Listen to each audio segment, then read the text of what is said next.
Welcome to McArthur Live here, episode 114. I'm your host, Tim Bartz. And I'm Sarah Davis. Co-host. Hopefully audio is doing well here. We had a little technical difficulties. They were getting started up. That's why we're about 30 seconds late here. But hopefully everything is sounding good. So let us know if you can't hear us. I did have some issues on Friday and on our member live. But audio was looking like it was good. And this is on a camera angle. That's the technical difficulty we're having is I couldn't go with both cameras for some reason. I don't know. I'll figure that out. Anyway, so that's all right. there you go. Not a big problem. But I was listening to some of the Rebelle audio is stuff. echoey, it says. A little bit tinny. Interesting. Oh, you know what? I couldn't pick my audio. So Oh. let me go in here. That's where I was having issues. Your audio, please. It won't let me. Uh-oh. No cancellation. How's that? Any better? Oh wait, echo cancellation. That needs to be on. I think we're getting audio from this camera instead of our mics. That's probably our issue. So, but if you're in there, are you in there? Yes, I am. Why don't you turn your camera on there? And we'll get you on there, and then I'll kick out, and I'll try to fix it. All right, we're good. And you can go through the intro stuff. Okay. Not yet.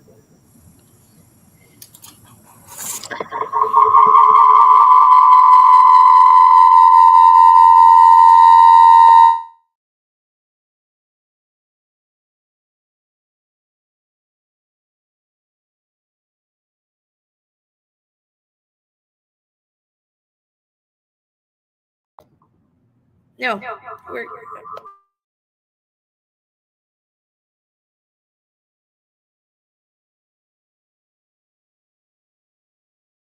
Still in there? all right. Maybe they can hear me because now we're going off of my mic. Off your computer. Yes. Okay. All right. Introductions. Like what the hell do you do? I'm usually in here finding members.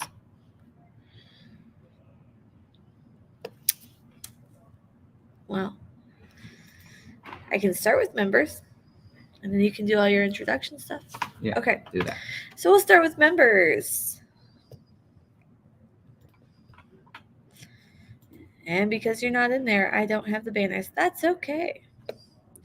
All right. So to start this off, we have Niles. It says clear audio from Sarah. Yes, because we have one mic on.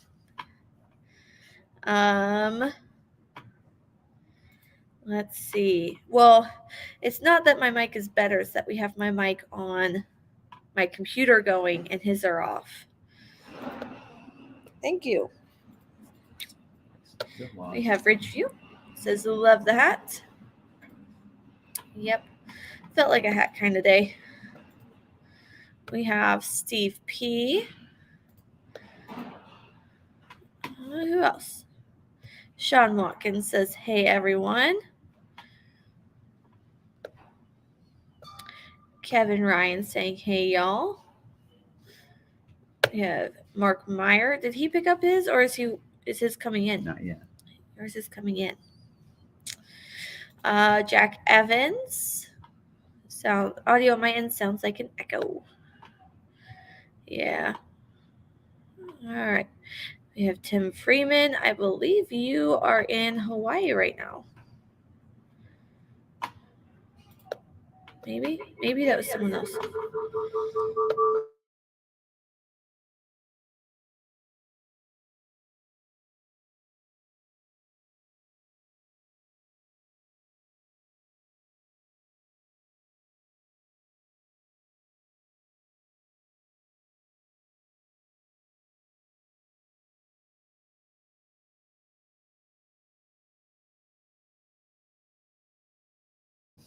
Sorry, guys.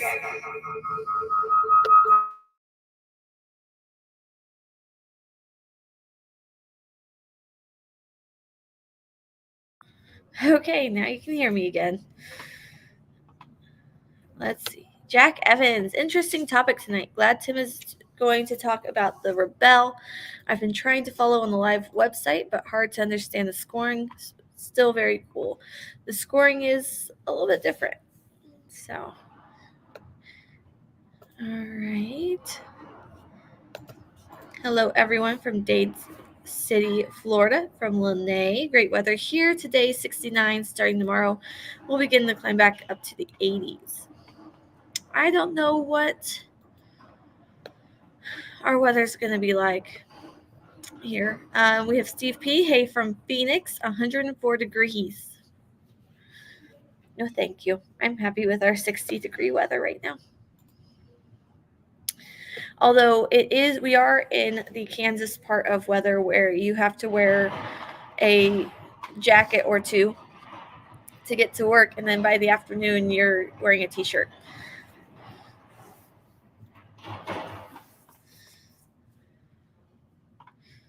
All right. Let's see. Who else we got in here?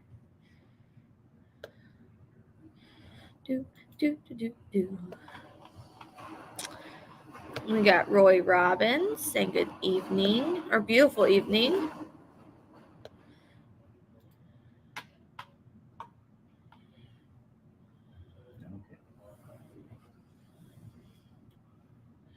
All right. Are we still working on it? I don't know. All right. Well, I made it all the way to the top.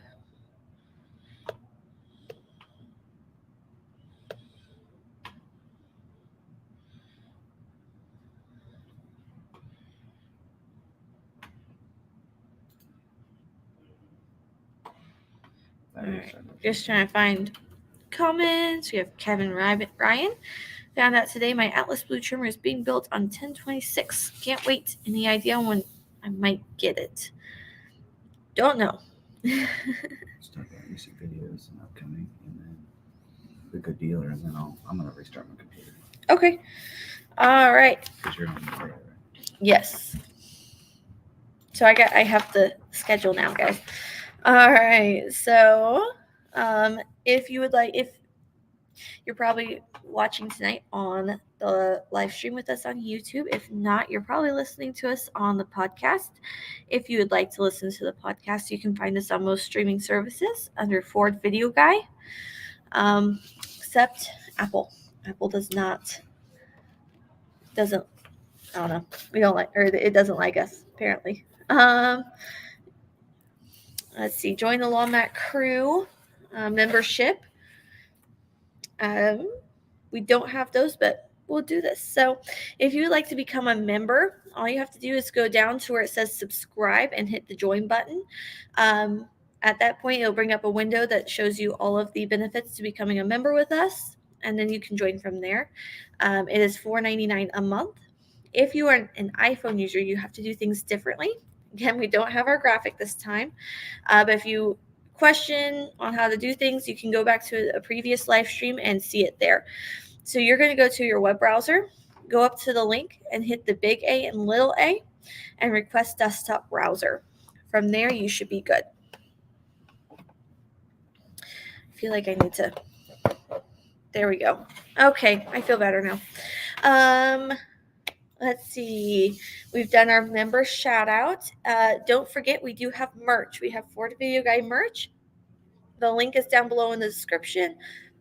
Or you can go to any video except the live stream. Go to any video and it should be linked down there, and you can actually see examples of our merch. Let's see. Recent videos, we've done a lot of Super Duty. Week before, we were doing Lightning. Is that what I did last week? Yeah. I did the editing on. So last week we had Lightning go live. This week we're working on Super Duty. So we had the XLT and Lariat go live yesterday and today. And then the rest of this week we'll continue on with Super Duty. Channels we support. I know, is it Bird Dog Overlanding? Johnny's Car Care and Reviews, Bronco Nation. Who am I forgetting? Ragnar Khan. Can't forget him. All right. So I don't know if our mic's on or working or not. Do you want me to mute mine? Yeah, mute yours. All right.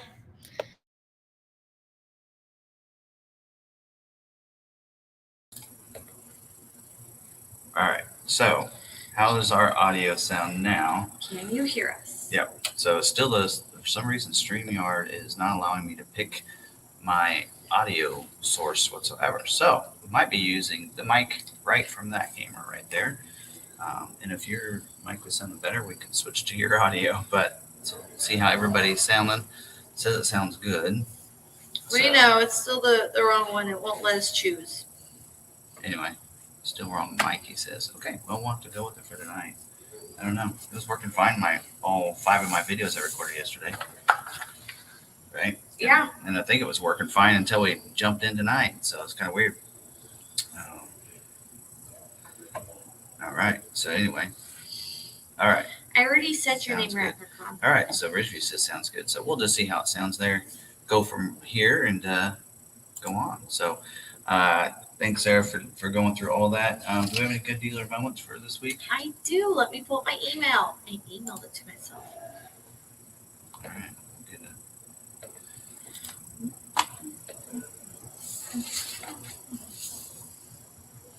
Here we go. This is from Jim Beezer on Maverick Truck Club. He said, I had the best experience ever buying a new truck. John Kennedy Ford in Feasterville, Pennsylvania.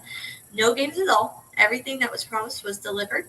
Only problem, 562-day wait. Not the dealer's fault. Supply issues. Very happy. No add-ons or silly add-ons. They gave him the private offer, the $500 rebate, and $500 dealer cash. Could not be happier. So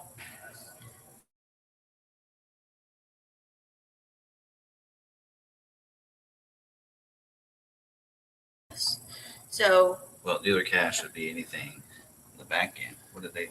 they just said $500 dealer cash. Great. So, yeah, that could be something that his dealer did as a, sorry for you taking 562 days. So, but John Kennedy Ford in Feasterville, Pennsylvania. There we go. Cool. All right. I don't know if the audio sounds any better, but I did have the mic turned off because I didn't want it to echo. So maybe it sounds better now. So, or not. Anyway. Someone said, Ridgeview, you sound perfect.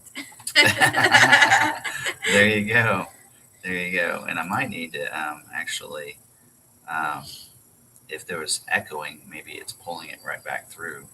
But I do have this turned off. So let me just turn that down just to make sure. But okay. And listen to. All right. We'll see how that works because that's the monitor. So anyway, so. Sorry, guys. Well, we'll have it figured out hopefully by next week. Yep. So. No, they had the Farm Bureau and then another 500. So I'm guessing it's. I bet they didn't call it dealer cash. It's price protection. No, they did the price protection and the $500 rebate for Farm Bureau, and then another 500. Yeah. So that would be dealer incentive. So they just did that. That dealer may have been promoting, $500 off if you order with us or something. So. Yeah. Something like that. All right. So let's get into scheduling information, and so we're all curious whether or not if these mics aren't working, there's no reason for us to put them on fire mounts. I don't know. Surely it's coming through the mic, but maybe there was an echo because of yours being over. Now yours is muted, so I don't know. Anyway, all right, we're going to get into the scheduling notes now. Here we go. All right, so we're going to get into we only have the one camera tonight, so we're going to get into scheduling information here. And yeah, we only have one camera and the mic is going wonky. Yeah, so kind of weird. And it's the browser, so I don't know if they're just having issues or what. But all right, so we're going to get into it this week. There's a lot of plants that are down. We have 3 plants that are down right now. So we have Michigan Assembly Plant, which was where they make the Bronco, and the Ranger is down. They're on strike. Chicago Assembly is on strike where they make the Explorer, and the Super Duty plant where they make, or Kentucky Truck plant where they make the Super Duty and the Expedition. They're on strike. So we have 5 models that aren't going to be scheduling because they're on strike right now. They're not producing. So this may not take too long because of that. So let's dive in here and talk about this. So 2024 Mustang. Actually, before we get going on that, let's put this up here. In fact, you know what? I might put this up and then I'll just go along and you guys can just kind of read along with that. So that way, when we're kind of talking with some of these, you guys kind of know. Actually, I'll just read through it real quick. So order banks are where you place your orders, whether stock or retail. Retail order is a customer placed order, whereas a stock order is one that a dealer has allocations. They can get stock, orders in so they can be put on their lot for inventory, which is what we've had for years. Priority codes are priority is given to a specific order. Retail orders are given the lowest priority, which is 03 through 19. Stock orders are 20 to 80. So because of that, lower the better. Retail orders are always looked at first. So a custom sold order is always looked at by Ford as a priority. Scheduling is what we're talking about right now, where Ford schedules an order for a production date in the future. So once you place the order in the order bank, it's not automatically scheduled at that time like Tesla does. It is actually put in there, and then it gets scheduled out. At that point, it gets scheduled in a future date. So, production dates are those dates we're talking about. So the dates are getting produced. So we're going to talk about scheduling for this week. Ford is going to schedule on Thursdays. That's usually when it happens for production dates in the future. Most of the dates we're going to be talking about are going to be in December. We're looking for December dates, and sometimes, some cases, January. Allocations are Ford gives dealers allocations to schedule their orders, and they receive allocations by how they produce vehicles, or how they sell vehicles, I should say. And so it's not based solely on their orders they have in the system. It's solely based on how many they sell. So if they do a really good job of selling a certain model, they're going to get more allocations than maybe another dealer that doesn't sell that model. So we call it an earn and turn, or turn and earn, I should say, where you turn the volume, you earn the allocations for more, because they'll continue to give it to dealership that is turning. Smaller dealerships will get a smaller amount because they're not selling as many. Bigger dealers that sell more, they're going to give them more, right? Constraints, those are options that are in short supply or take longer to build. Capacity is basically the planned production rate of a given motor, trim, option sometimes. That can be based on supply being given to them by the supplier. It could be how long something takes. That can affect the capacity. Job 1 and 2, they divide production runs for a model year within 2 different jobs, a job 1 and a job 2. Right now, for 24 model year, we're pretty much talking job 1. This is the launch. Balance out is the end of production for a particular option model, that kind of thing, the end of year production and such. So that's balance out. So there we go. All right. 24 model year Mustang is what we're going to talk about first. Currently, retail orders in the order bank equals about 861 retail orders in the order bank. So not a lot for that. They are doing job 1, talking about job 1 and 2, right? Job 1 balance out scheduling. So they're wanting to finish out for job 1. They're going to do some changes or whatever for job 2, which actually, since 24 model year is a 18-month model production run, I'm actually a little surprised they're already going to job 2, just because it's pretty early still. But anyway, so there we go. They're wanting to finish that out. So they're going to be scheduling for build weeks in December and January. So December 4th through the weeks of January 15th. So they're going to schedule a big number so that they can, around in January, they can flip that over to job 2. So that gives them some time. So they're going to schedule way in advance. Retail ordering restrictions says Night Pony package is only available for retail orders, and the GT Performance package only available for retail orders as well. Exhausted availability for the Dark Horse handling package that actually disappeared there for a while, and you couldn't order and get a Dark Horse handling package. They said it was going to be like April before they can make those. Looks like it's going to be earlier there. That says dealers should consider removing this option to eliminate delays in scheduling the orders. But I had someone ask me from another dealer, Laura actually. She's in our live stream sometimes. She asked about the Dark Horse handling package. And so it says exhaust availability, but as we've known before, exhausted doesn't mean there's no chance. So, if you really want it on there, especially if your customer wants that, you can wait for it, right? Possibly. So, but if you if you earn a Dark Horse allocation in a month, it has to be used in that month. That's the only drawback on that. So, anyway, so there you go with that. The carbon fiber wheel is exhaust availability. It says now these are options that were supposed to be like late availability options. The Dark Horse handling package, the carbon fiber pack wheel, and such. So now they're just saying they're exhausted. So they are available to be scheduled for production. So that's good. That's good news, but in a very small number, it looks like. Also, exhaust availability for the 20-inch premium painted aluminum wheel. So there you go. Yeah. And the order banks are open up still for the 24 model year Mustang if you want to put an order in for it. All right. 24 model year Escape. There's 558 unscheduled retail orders in the order bank. 19% of those 558 are plug-in hybrid, and the capacity in plug-in hybrid is like 9% or 7%, I think. So still within a number that they can probably schedule those.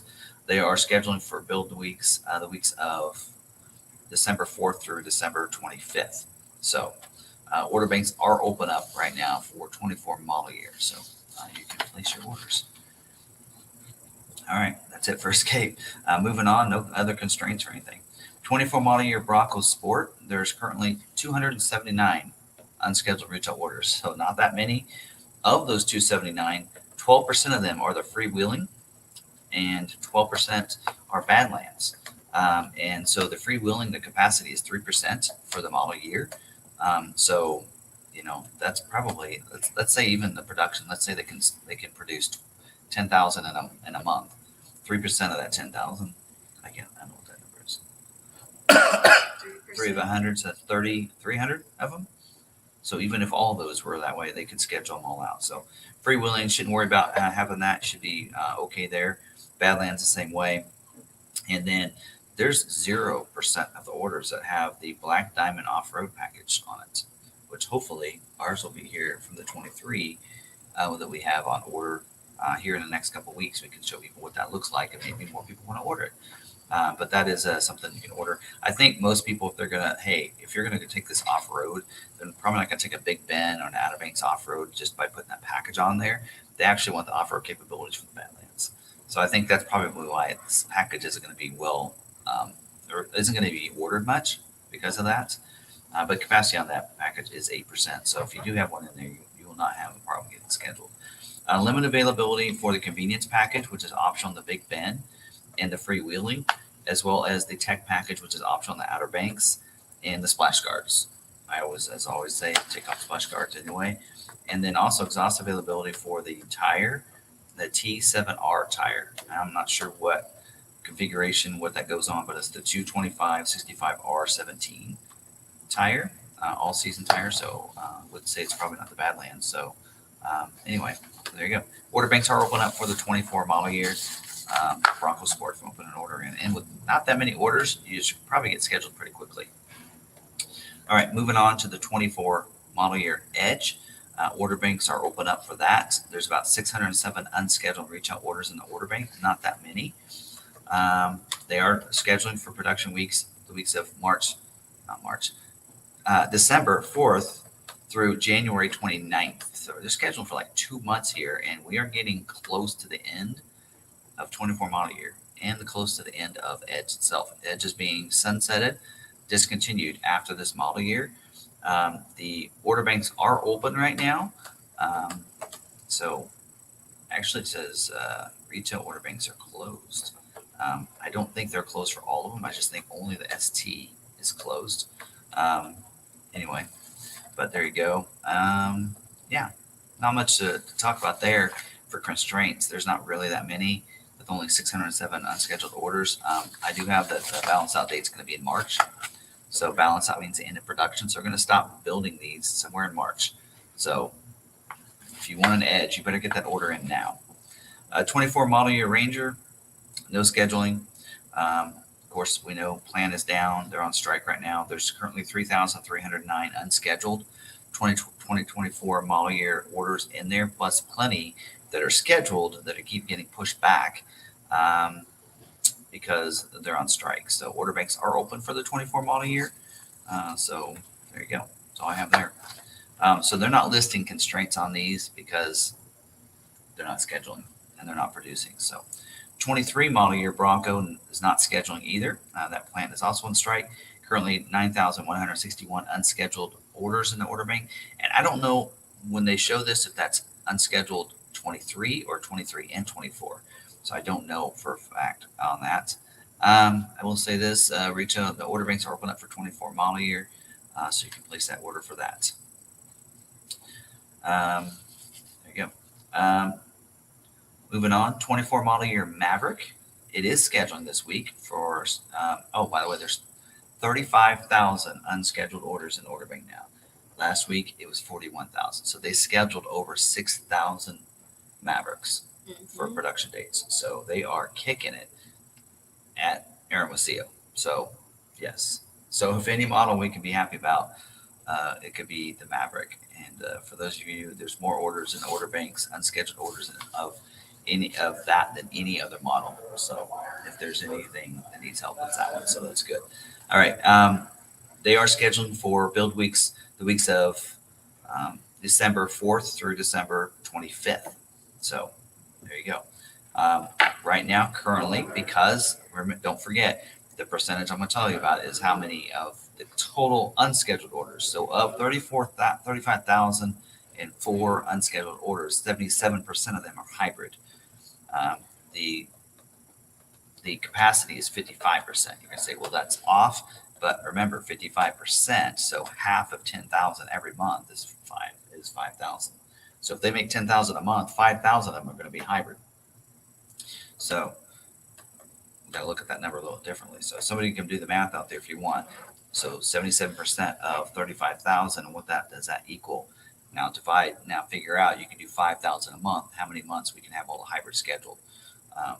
So anyway, I do the math, but I don't do math on live video or recording. All right. And 47% of the 35,000 scheduled orders are XL trim, and their capacity for production cycle is 23%. So again, 23% total, so there you go.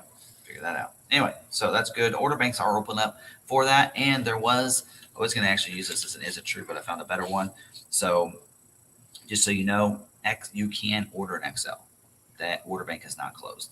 There was a rumor going out that they were closing the order bank on the 13th of last week for XL, and that is not true. So yeah, I actually had two is it trues for this week. So I chose a different one. So I'll just throw that out there. You can order an XL Maverick or any Maverick per se. All right, 23 model year Explorer. Plan is down. 243 unscheduled orders in the order bank. No scheduling this week. Order banks are closed, but order banks are open for the 24 model year. They open today. And we're going to talk about the order guides and some things that have changed on that. There's not much has changed. They didn't, kind of like they did with the 24 Edge this year. They didn't even make a color change for this year. Explorer's the same way. No new colors, no discontinued colors. It's just a continuation for four more months of production. That's pretty much all it is. So they're flipping it from a 23 to 24. It's going to look the same. Even Sync 3 still. So, I don't know. There you go. Anyway, all right, moving on. 24 model year Expedition. There's currently 1,068 unscheduled retail orders in the order bank. They are not scheduling. Remember, plant is down. They are on strike. Order banks are open up for the 24 model year Expedition. There are some notes in here just to remind people on the Platinum, you do need to make sure you have the 22-inch wheel and that you have to add that removal option for the multi-contour seats. All right, moving on. 24 model year Super Duty, currently 22,718 unscheduled retail orders in the order bank. They are not scheduling. plant is on strike, as we've mentioned. That's a big one. You can order the 24 model year. Order banks are open up. And here's some of the percentages. So of those 22,700 orders, 21% of them are King Ranch.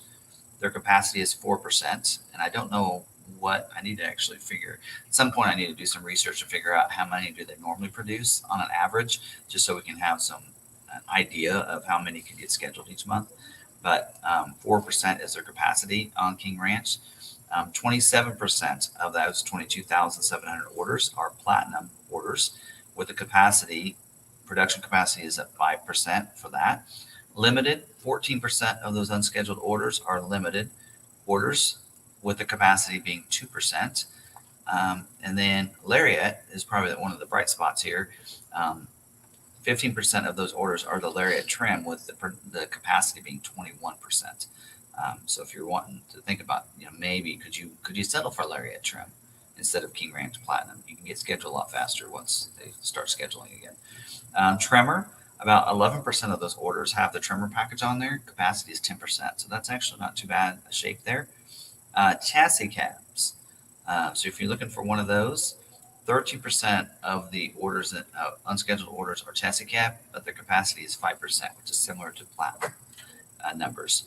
And then going through some of the other ones, since I don't have the constraint list, 26% of the unscheduled orders in the order bank are to have the 6.7 liter standard diesel engine on there. Capacity is 29%, which is pretty good. 60% of the unscheduled orders have the high output diesel engine, with a capacity of only 10%. So if any of you could settle for the 6.7 diesel, there's nothing wrong with that whatsoever. If you're not going to tow a lot with it, and even if you are going to tow, you can, unless you're really wanting to put that to the max, that high output isn't necessarily needed. There's nothing wrong with the 6.7 liter diesel engine, but there you go. Just a thought out there. Not saying you have to switch, just saying that might help. 10% of the unscheduled orders are the 7.3 liter Godzilla gas engine. 19% is their capacity, so they're within that one too. So what's skewing on the engines is that high output. And then 25% of the unscheduled orders have the 19.5 inch tire, which is the tire you get on the F450. So only 2% can be scheduled with that. So basically, you're saying, what it's saying here is, to me, is that since that tire is at a 2% capacity, then the F450 is at 2% capacity, really, because that's the tire that is put on every F450. So, and then 64% of the unscheduled orders are the fifth wheel prep package, and with the capacity being 26%. So that's also a thing that if you could do without, you might think about that when they start scheduling again. So, all right, moving on. 24 model year F-150 is scheduling this week. I don't have numbers on how many unscheduled orders they have, because it said 23 model year, which was only like 1,000. We're moving on to 24. This is the startup for 24 model year. So if you have not gotten your order in and want to, there probably aren't a lot of orders in there. You can get scheduled for the startup for production for the new body style, new redesign, a lot of new stuff there. They're scheduled for the build weeks of December 18th and January 15th. So it sounds like to me the plant might be down somewhere there in there, because they're scheduled for two different times. Actually, I bet you. Okay, I know one of them is for Kansas City, which starts up in January. Dearborn actually starts up their production in December, so that's probably the difference there. And then the order banks are open up for those, so if you want to order those. 24 model year F-150 Lightning. So the startup for the Lightning as well is starting here. Also, same build weeks, it says, according to the notes. We know job one is December 18th. That's when we're going to start production for that. So the week of December 18th is when they're scheduling for. Order banks are open up on that as well. Place your orders with your dealers. So you cannot order the Lightning online right now. The way you order that is through your dealer. Verbally, in person, if you want, go to our website. We have build and price on our website, even though Ford doesn't. Build out your configuration, print that out if you want, take that to your dealer. That would help them out. So, or if you want us to be your dealer, we're taking Lightning orders, and we got some huge discounts on them right now.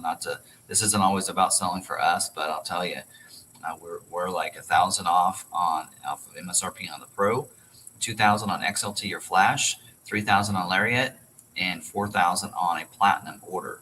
So if you want to do that, plus rebates, any rebates that are available will come off of that as well. So that is just our in-house discount. So there you go. All right, 23 model year Mach-E. This is balance out for 23 model year. So this is the looks like they're trying to schedule out for the end of production. So they're scheduling for production weeks of December 4th through December 25th. Currently only 85 unscheduled retail orders in the order bank right now. So get yourself in line. Of those 85, 78% are non-GT all-wheel drive. So that's almost 78 orders, 76, 75. And then 61% of those have the LFP battery. That's that new battery. So there you go. So, and order banks are going to be opening up. It says in here, I feel like it changes every week. November 2nd is when 24 model year order banks are going to open up, and 23 model year order banks are closed. So at this point, you can't order a Mach-E. So you can't order 23 and you can't order 24 yet. So, all right. 24 model year Transit. They have 8,632 unscheduled retail orders in the order bank. They are scheduling for the production week of December 11th, which is the startup for 24 model year.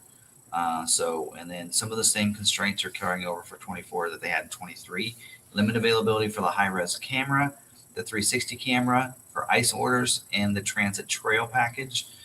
Balanced out. Well, this is notes from last week, so disregard that because we don't know, because this is all notes from the 23 model year. There you go. All right. So that's scheduling information. Any questions on that? How's our mic sounding? They said it sounds just a little bit better. Is it coming through our mics? I don't know. Anyway. No idea. People are wondering why their Maverick build dates got moved. They got pushed back. So Jan Mazur-Smith. Well, I do know that they are going a little later in 23 production. Okay. So it was supposed to be like today or yesterday was supposed to be the startup. Yeah, because today was supposed to be the startup for 24 model year production, and they're still producing 23s for these last couple days. Okay, because she was scheduled to the day for 11/10. And I just checked.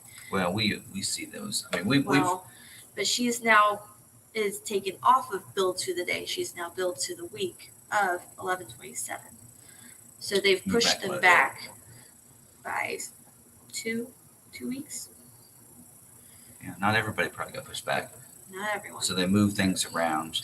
But some people get moved back. Yes. Somebody's going to get moved up.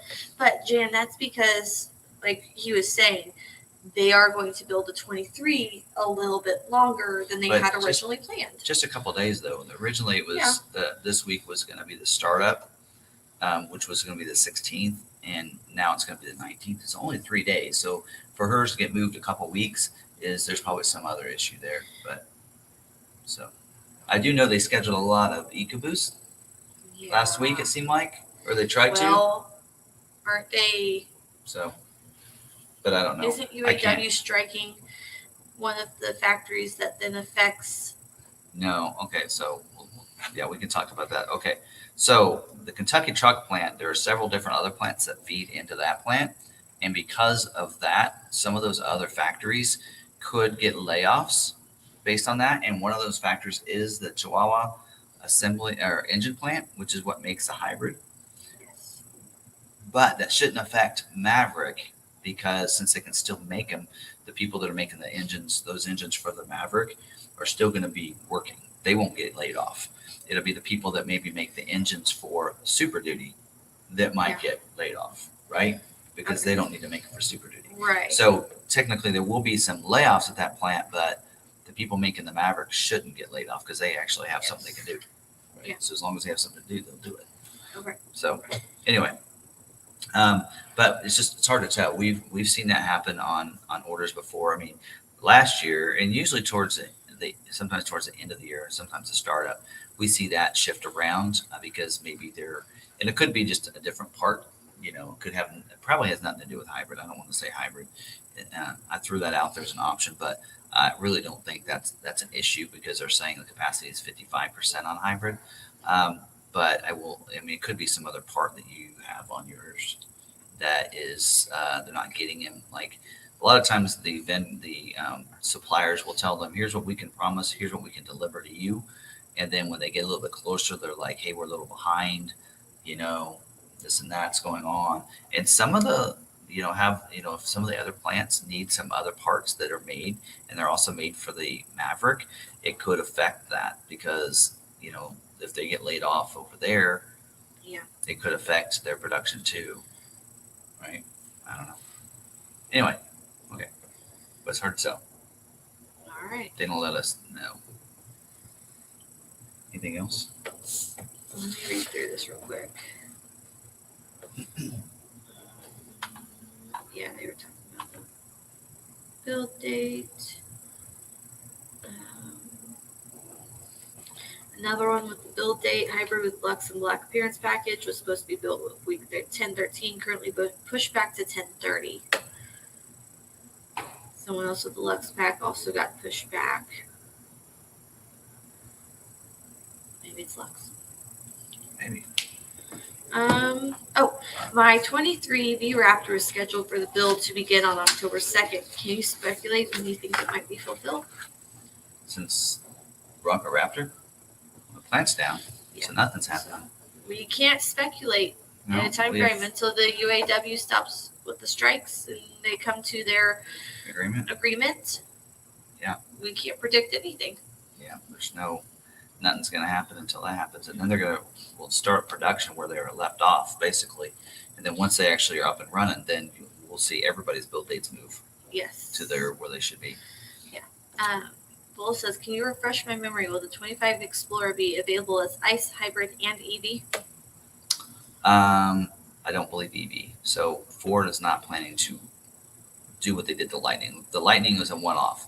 They're not going to take a vehicle that they currently have and make it EV. So all the future EVs will be their own thing, their own being. They're not going to be, they might be using platforms, but it will not be, hey, look, I believe that's because it's got a grill that it's the Explorer, so they don't plan to do that. But hybrid probably. We'll talk about order guides here in a second, and I'll bring up what they're doing on the 24 model year. But 25 is going to refresh, definitely. So new front, should get Sync 4 finally, bigger screens probably, that kind of thing. Don't know. They haven't revealed that. So they're saying first quarter is the plan to reveal the new 25 model year Explorer, and they're saying it should start up in April or May. So they said that they plan for plant shutdown for 2 weeks to switch from 24 to 25. But every time they do that, it takes longer than that because I know Mustang wasn't just 2 weeks. It was a lot longer. They was shut down before it started back up. So we'll see how that goes. But it will be a new redesign. Should be hybrid. I'll tell you, it will not be King Ranch. We know 25 model year would not include a King Ranch or a Timberline, they said. Right. So they said if you want a King Ranch or Timberline or base model, then you want to go ahead and order 24 because those will not be available in 25. Now, will they be back in 26? Hard to tell. We don't know. I assume so. A lot of times when they have a new startup of a new one, they try to simplify things to get it out so they can produce them quickly, like 24 model year Ranger. Yeah. They don't have a trimmer for 24 model year. Will they in 25? We hope so. But we hope for them to bring that back. That gives them time to have that, ironed out and everything. So probably the same thing with King Ranch and Timberline, because Timberline's in my opinion, Timberline's like your trimmer, truck. Timberline for Explorer, Expedition, and such. So I think that'll be back, but they just want to make sure they get that right. So they're going to be some things different probably with the motors and stuff. But there you go. Right. But yeah, EVs, future EVs. We're supposed to be hearing something about another EV coming up soon. We'll see. we know we're supposed to be getting a third row EV. So, all right, now let's move on to continue moving on through our schedule here. Let's see, going to dealer news updates. Let's go ahead and start that. Okay, I'll just go ahead and run through these because I didn't give these to Sarah ahead of time to look over. Not really a lot of dealer news updates, just a couple fun things that I want to go over. One of them is that some of the dealers are struggling to figure out when a mach-e shows up, whether or not it's a job 1 mach-e or a job 2, to know incentives are going off of and such, and pricing. And so they made a little guide for dealers. So dealers, look on your dealer news updates. There's some information on how to tell. I can tell, but I'm looking at it, but I get more into it. But so they're basically saying a job 1 is anything built before May 1st of 23 was a job 1, and they will have a mobile power cord will be standard on all those. So if you look at the window sticker, you'll see that there's a 3-year Blue Cruise 1.2 that's standard, except for select. So you'll see that in there. The price will be higher than your other MSRPs. Your Blue Cruise will actually be listed in the standard features under the functional. They showed a little graph here of that. Job 2s will actually show the Blue Cruise 1.3 being in the optional equipment section over there, and with a 90-day trial. So that's how you can tell that's a job 2, is that it's no longer everything has a 90-day trial. So, and then also the mobile power cord is optional on those. So that's how you tell that. So the 23s, the job 1s will have more rebate to help bring that price down. So it's cheaper because the prices did go down on the job 2s. So to help with that, Ford's throwing out rebates. Like right now, $4,250 on, we have 2 premiums on our lot of rebates. So we have ours marked down $5,000 below MSRP on those. Because they get some rebates, whereas job 2s will not at the beginning. So there you go. Anyway, so that was put out there for dealers. Also, we have Ford put out some information. I think it's kind of funny to help different dealerships sell like accessories. They have an accessory program going on right now where they can get extra bonus and kickbacks and cash if they sell accessories to their customers upon delivery. They said Ford accessory ones that are upon on the factory don't count. But then this other one, I wanted to the reason I want to bring this up is because I think as you as a consumer, you might make sure you kind of keep an eye on your orders in a sense, because this other one is for dealer installed options. So trying to get dealers to order more dealer installed options for their vehicles, and then those are put on at the dealer, and then so they're given a kickback. If they get up to 3 different dealer installed options, they get some extra money per VIN for the person, the inventory manager that orders those. As I've said, try to keep those dealer installed options to a minimum. And I don't know, to be honest, I don't know why a dealer would do that, because actually they might make some money on it. But what's funny is that the service department's going to hate you for it. So because the service department has to put those on, and if something takes them an hour to do, Ford may pay them a half an hour of labor for it. So then they're out the half an hour labor. I know that there's some situations we've had our person, like those bed lights for the Maverick, those first couple that put in, he said it'd take him like 8 hours to put one of those in and figure that out and wire it.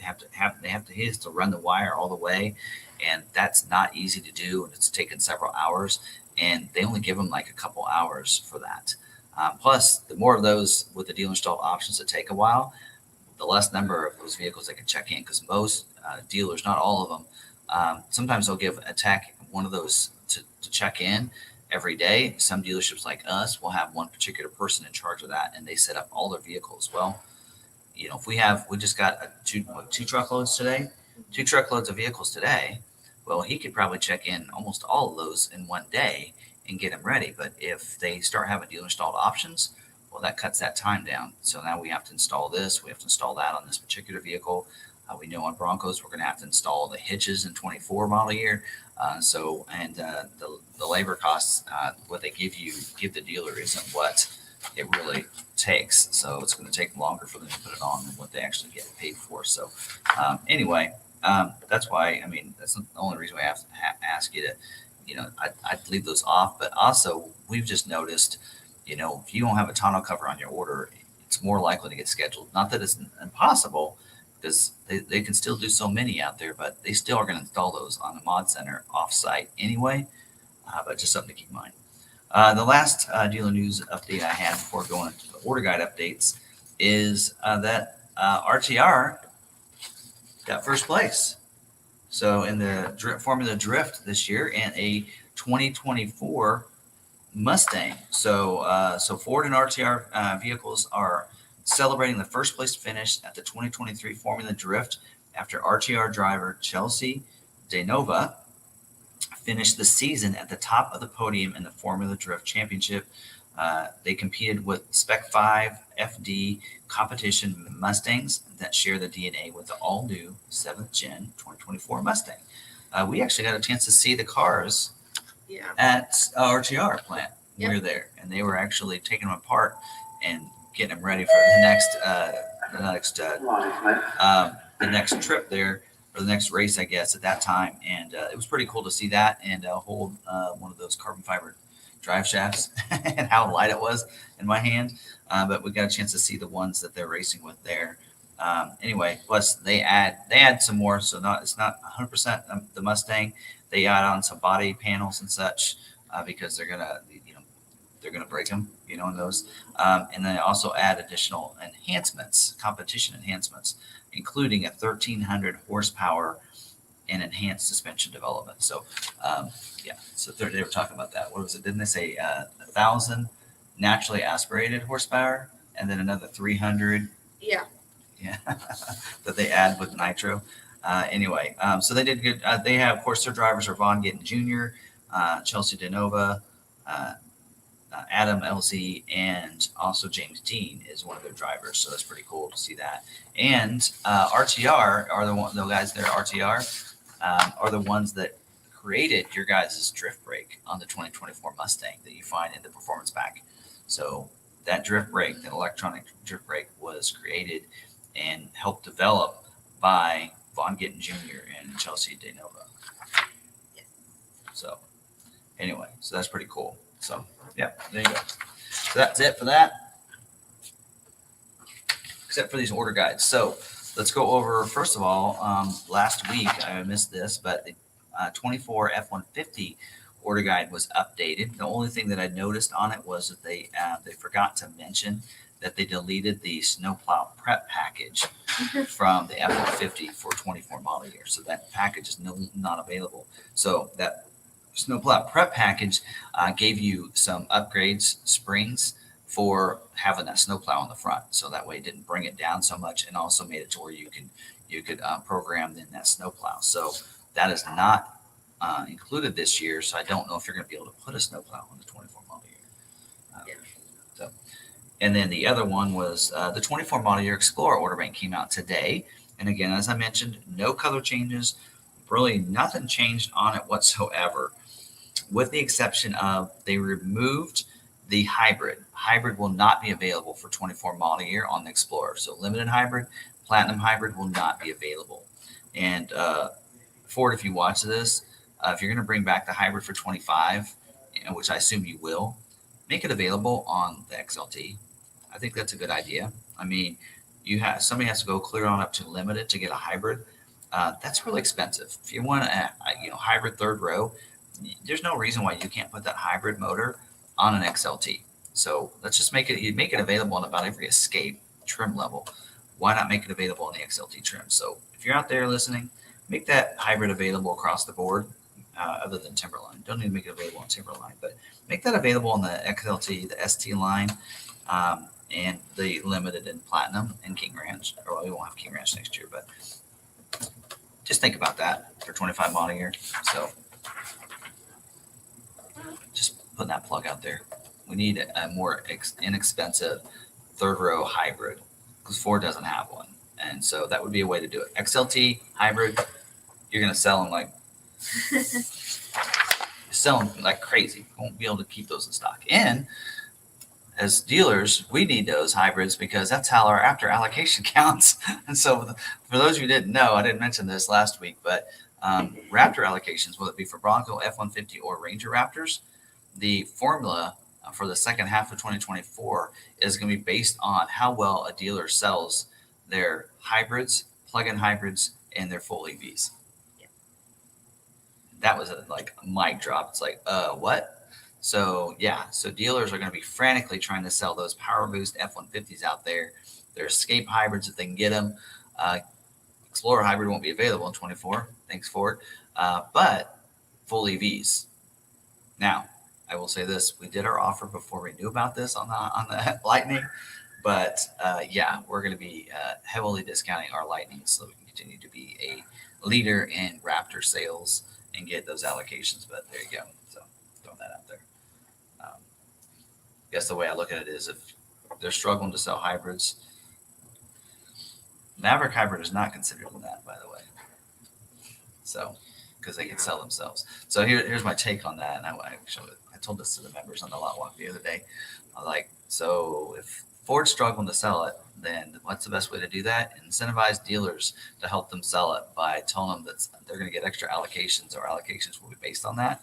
And that's why Maverick's not included, but the ones that they struggle to sell are included. Anyway, shouldn't have said that. Well, we'll see. We'll see. I'm treading that line. Let's see if we get a call from Ford this week. Anyway, all right. Let's see what else. Recalls. You ready? You got any questions? You haven't talked for a while. Want to go over recalls? I can if you want me to. Sorry. Don't mind. You doing good? Yeah. You do a better job of managing the chat than I do. So Yeah. I'll let her do that. There you go. All right. We'll get into recalls then. We're talking about dash cams. A good one. The one that I gave you for the trail cam is a pretty good one. That the one I both use in our personal vehicles. All right. Let's. We're going to go through the recalls for this week. Several different customer satisfaction ones. One safety recall, I believe. We'll get to those. All right. So we this first one is a customer satisfaction program 23B as in boy or Bart's 50.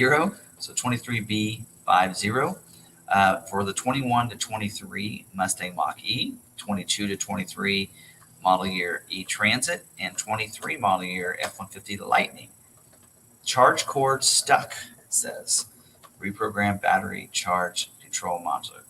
So this is basically available through October 31st of 2024 with no mileage limit. In affected vehicles, the battery charger control modular software does not have a transfer function that predicts the charging port pin terminal temperature.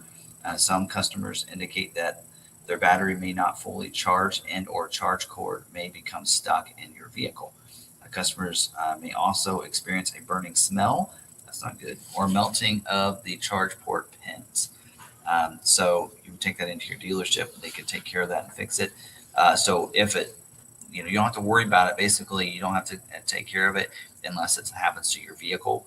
And then if it happens, Ford will take care of it for between you have until now and October 31st of 24. So because they're probably figuring if it doesn't happen the next year, it's probably not going to happen. So, Yeah. Anyway, we do. We actually had a Lightning come in today as a recall, but it's not that one. Right? Maybe it is that one. No, it's not that one. Anyway, all right, so there you go. There's that one.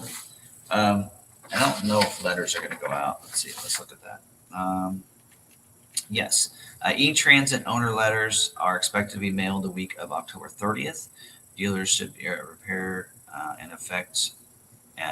any affected vehicles that arrive at the dealership, whether or not the customers received a letter. Mustang Mach-E and F-150 Lightning owners are expected to be mailed out the week of October 30th, 2023 as well. So why don't they just...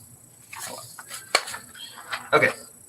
The next one is an advance notice for compliance recall 23 C as in Charlie, 05, and this is supplement number 1.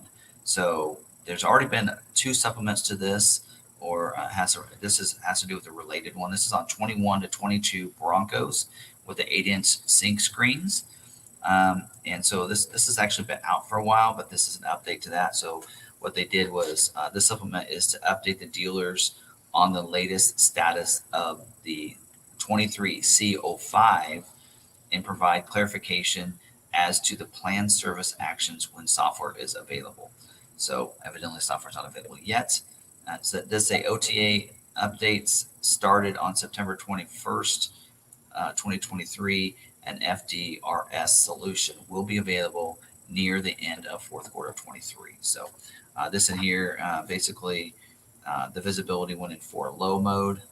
So I probably don't have to worry about this because I think this has to do with the front camera. The rear view camera and image display function properly throughout the duration of a backing event and properly cease when the backing event ends.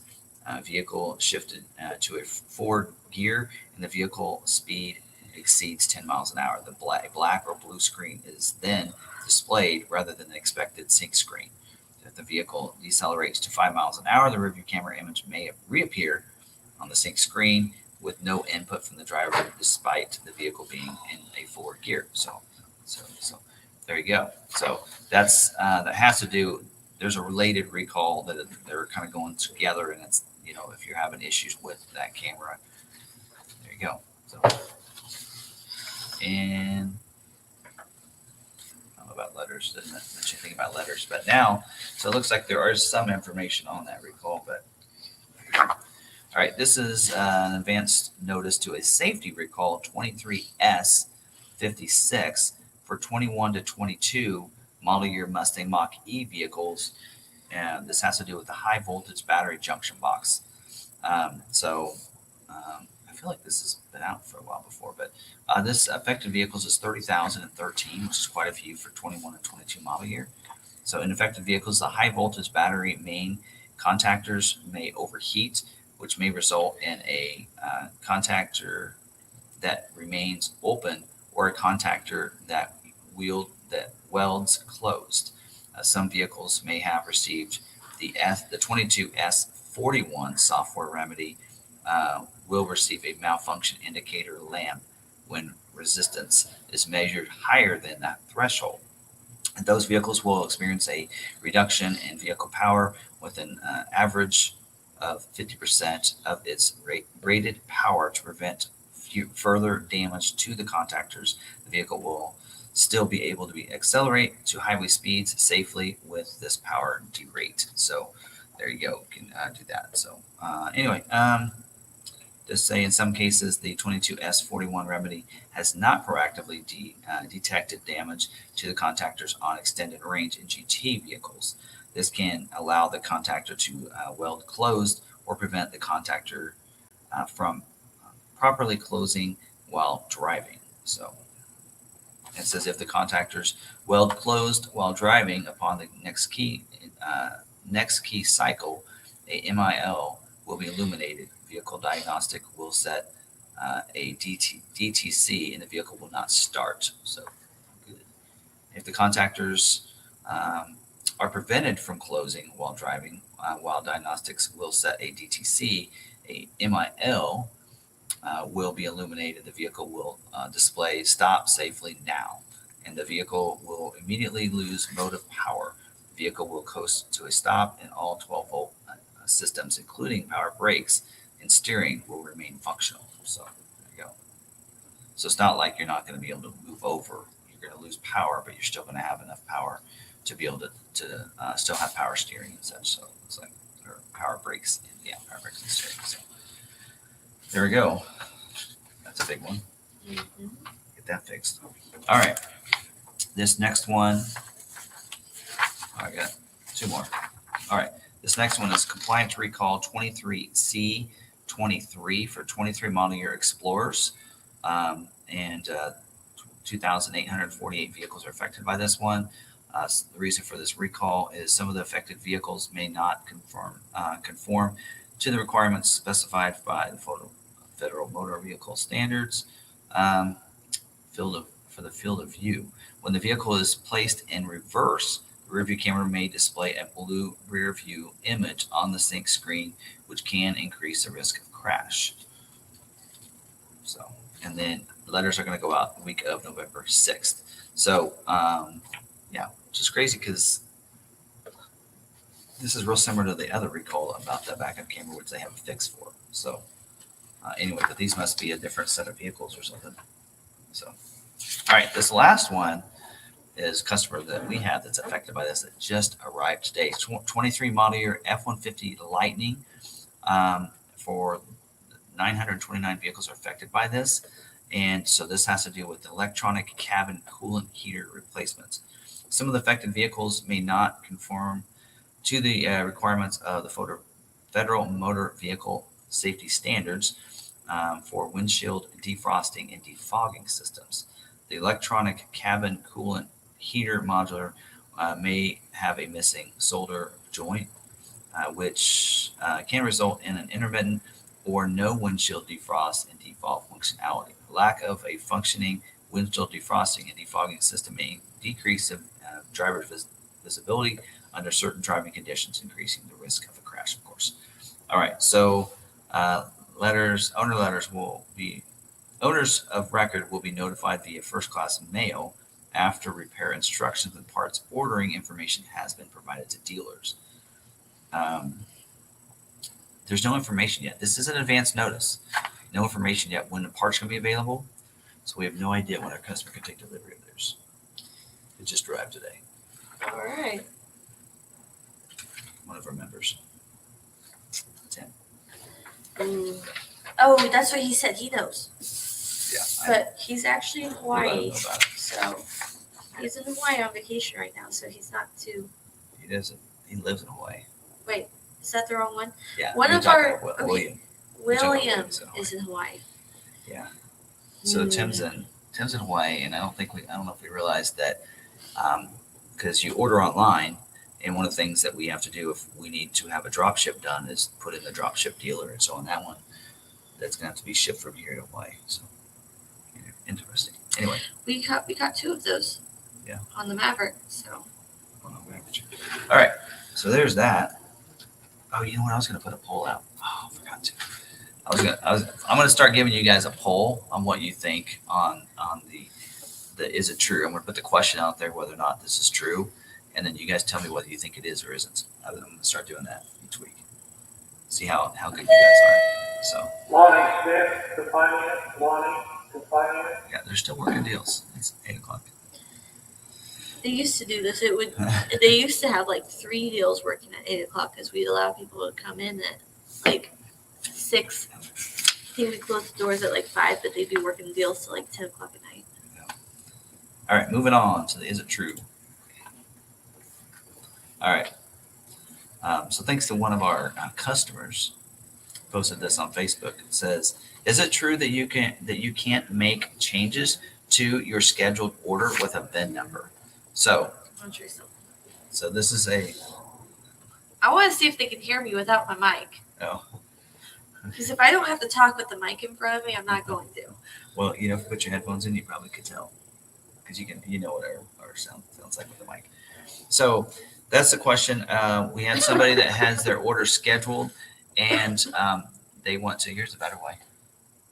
I'll just turn you down. There we go.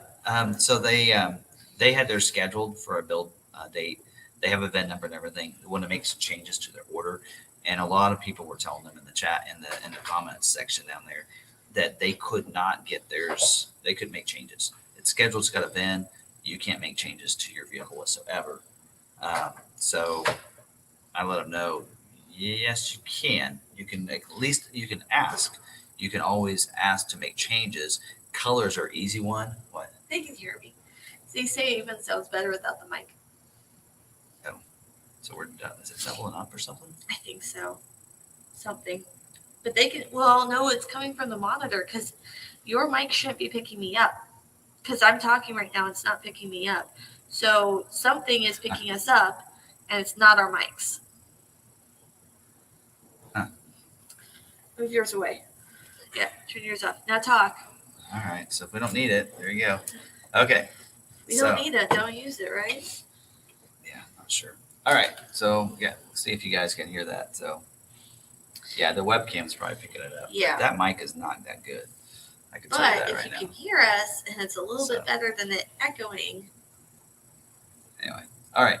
But anyway, so yes, you can make some changes instead of ditch the hits, ditch the mics. Just sounds much better. So, all right. So I don't know how to figure that out for next week. But so yes, you can make changes to your orders. And it just depends on what it is. We've made a lot of adjustments, a lot of changes to orders after they've been scheduled.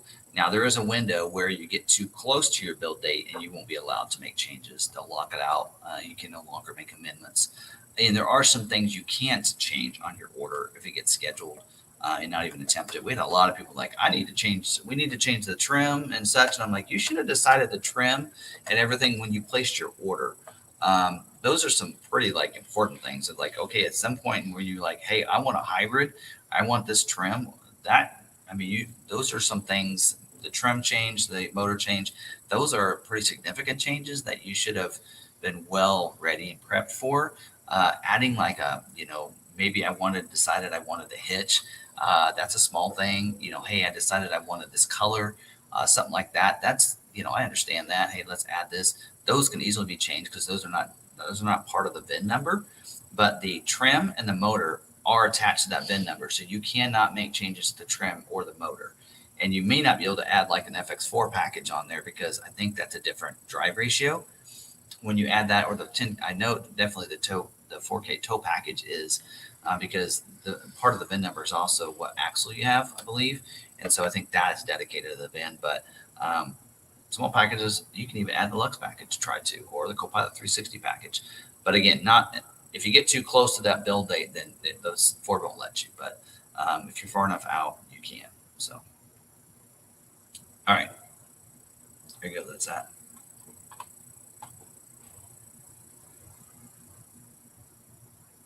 All right. And so there you go. So there's that myth busted. All right. So people said you can't, and I can prove you've made changes. Yes, I have. Yeah. It can be done. Your sister's car has the package on it. Did not have on it when it got scheduled. Yes. We added the Lux package to Now, hers. If it's something bigger, it might push you back. Yes. Good point. So if you do add something that's a constraint item or that they can't build at a higher capacity and you put it on there, you are at a risk of moving the build date back. That's a possibility too. Colors won't change. Colors won't change that because that's not how your vehicle isn't painted before it's built. Just so you know that it's not painted. They basically paint a bunch of shells. They have a paint shop that just paints a bunch of them, and they just say, hey, that morning they need, I need 100 reds, I need 100 blues, I need 100 whites, I need 300, of this color. So there are some dealers and some, I know that we have a few salesmen here that say that you can't make changes once it's scheduled because they don't want to go through the process of making that change. So there are some that don't realize they can do it either.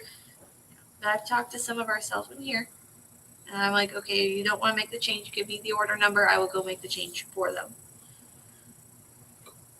Yeah. So, but anyway, there you go. So it can be done. It's just that your dealer may not want to.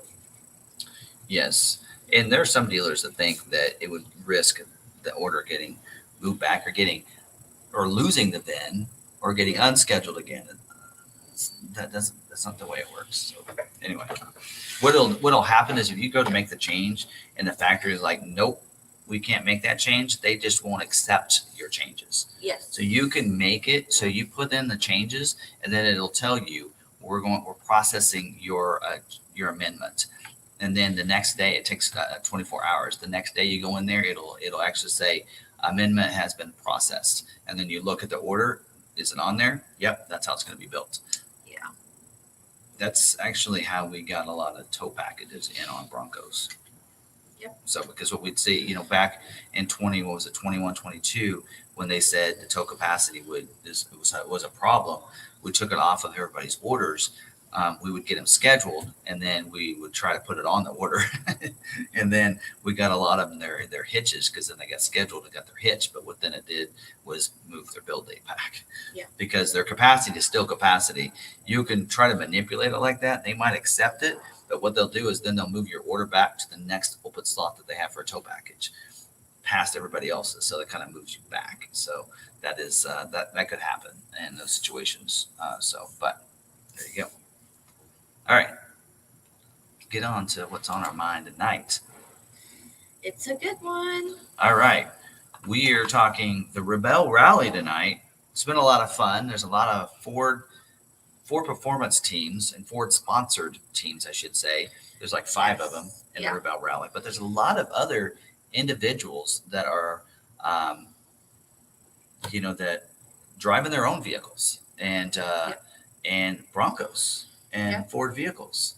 So I thought we'd talk about it. If you don't know what the Rebelle Rally is, we're going to talk about what it is tonight. Let me see if I can pull this up here.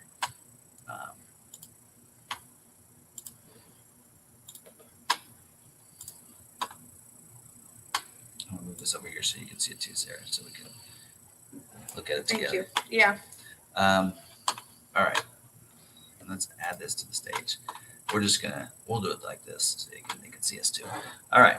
So actually, we're going to go this route so it's bigger for you. There you go. So you can go to Rebelle Rally. Can we make this if I go wider? Oh, my pricing was wrong. So it's about 15 to start off with, and then all the other add-ons. I think I was saying it was about 20. Oh, okay. So rebellerally.com is how you get to this site. And so this is basically, I won't explain this really well, but this is a women's only event. You know what? This isn't going to work. I'm just going to move it. Just get it out of there. Ooh. Are we sure they're hearing us okay? Yeah, they can hear you. All right. Loud and clear. I'm moving the mic out of the way here so I can see. All right. So this is a women's only event. And it's a pretty cool event because basically what they're doing is they are no GPS, no cell phones. They basically have a map and compass. Yeah, map and compass. So at the beginning of this whole journey, they check all their stuff in, electronics and everything in their vehicles. Also, They do a tech check. They do a tech check, and they can't use the navigation on their vehicles and everything. I think they go in there and disable that stuff. Yeah. You can use your speedometer and that kind of stuff. But a lot of these, they're not, they try to use other things on there, guy. There's a lot you can explain on there, but I'm going to show you guys how you can learn about this and watch some of the stuff and how you can watch it and follow along as well. In fact, they're going to be they're live right now. They're live right now. Every night they go live to recap the night, talk to the drivers and that kind of stuff. So they have a driver and they have a navigator in each vehicle. So it's a two-person team here. You can kind of see they're using the maps there. So they're given the maps, they're given compasses and everything else to be able to track where they're going, where they need to plot out, and they have certain checkpoints that they have to hit. And so this sounds a lot of fun. I'm actually a little jealous. I'd love to do this, and I think you should do it in the Maverick next year. Yeah. So I was actually telling him, I called Lebo one night while we were in Colorado because while we were in Colorado, our trail guide is Melissa, who we'll talk about later, and there were actually some Rebelle Rally teams in training at the end of our group. They were our tail. So they were actually in training. So it's really cool to watch them and see them working on it. I was like, Lebo, you got to hear about this. Told him about it. I was like, this sounds like fun. He's like, sounds like you can do that for the two of us. I'm like, so is that a yes? Because he'd have to be home without me for a week and a half. So So this kind of shows you have compass and map challenges, green, blue, black, diamond. So the person that puts this on, they were skiers. So that's the green, blue, black diamonds. Yeah. I know that because I used to ski a lot. So you have the tools used, map, compass, and you have scaled maps. So They do, scaled maps, and they can change. And if you want, Mhm. like I actually read one today that if they choose to go with with harder checkpoints to find, then they turn in their maps and they get a smaller map Mhm. that they actually have to make their own grid and plot it out themselves. And so like they have some enduro challenges where they have to stay on time, so they can't go too fast. Yeah. And they'll get penalties for going too fast and such. And then also there's certain situations where they basically have a base camp. So you have to set up tent. It's all tent. You have to be able to camp in a tent and everything. They set up their tent base camp. They do the enduros, and then I know they packed up the other day and did a marathon where they actually had to go to a certain point and they got like halfway. They set up their tents that night and then they went the rest of the way the marathon the next day to get up the next base camp, which is where they're at now. And it's pretty cool. Anyway, so that's going on. Let's look at the some of the teams here. Actually, I have them written down.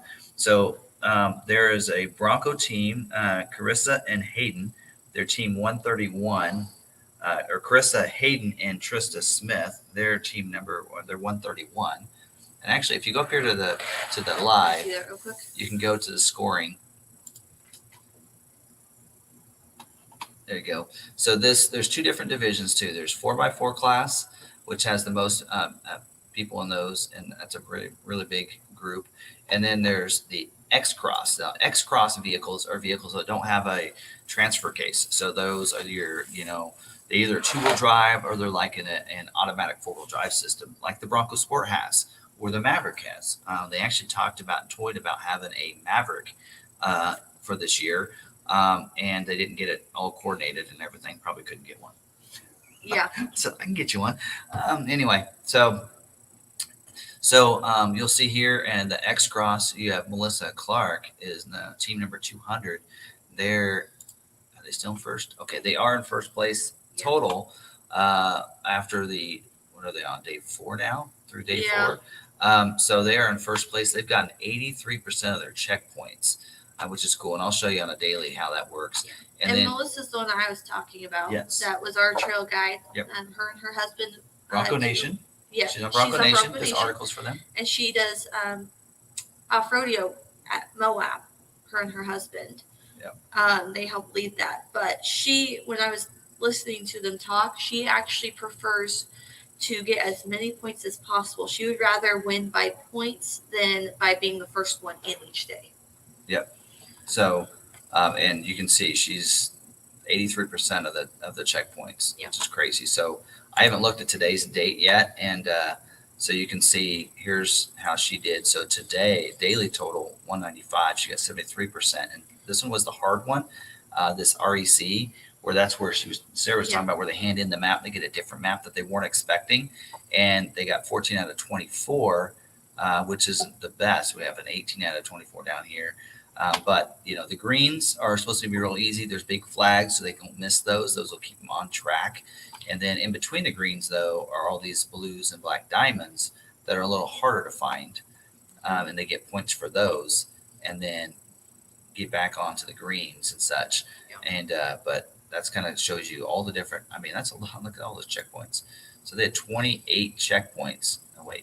28 checkpoints.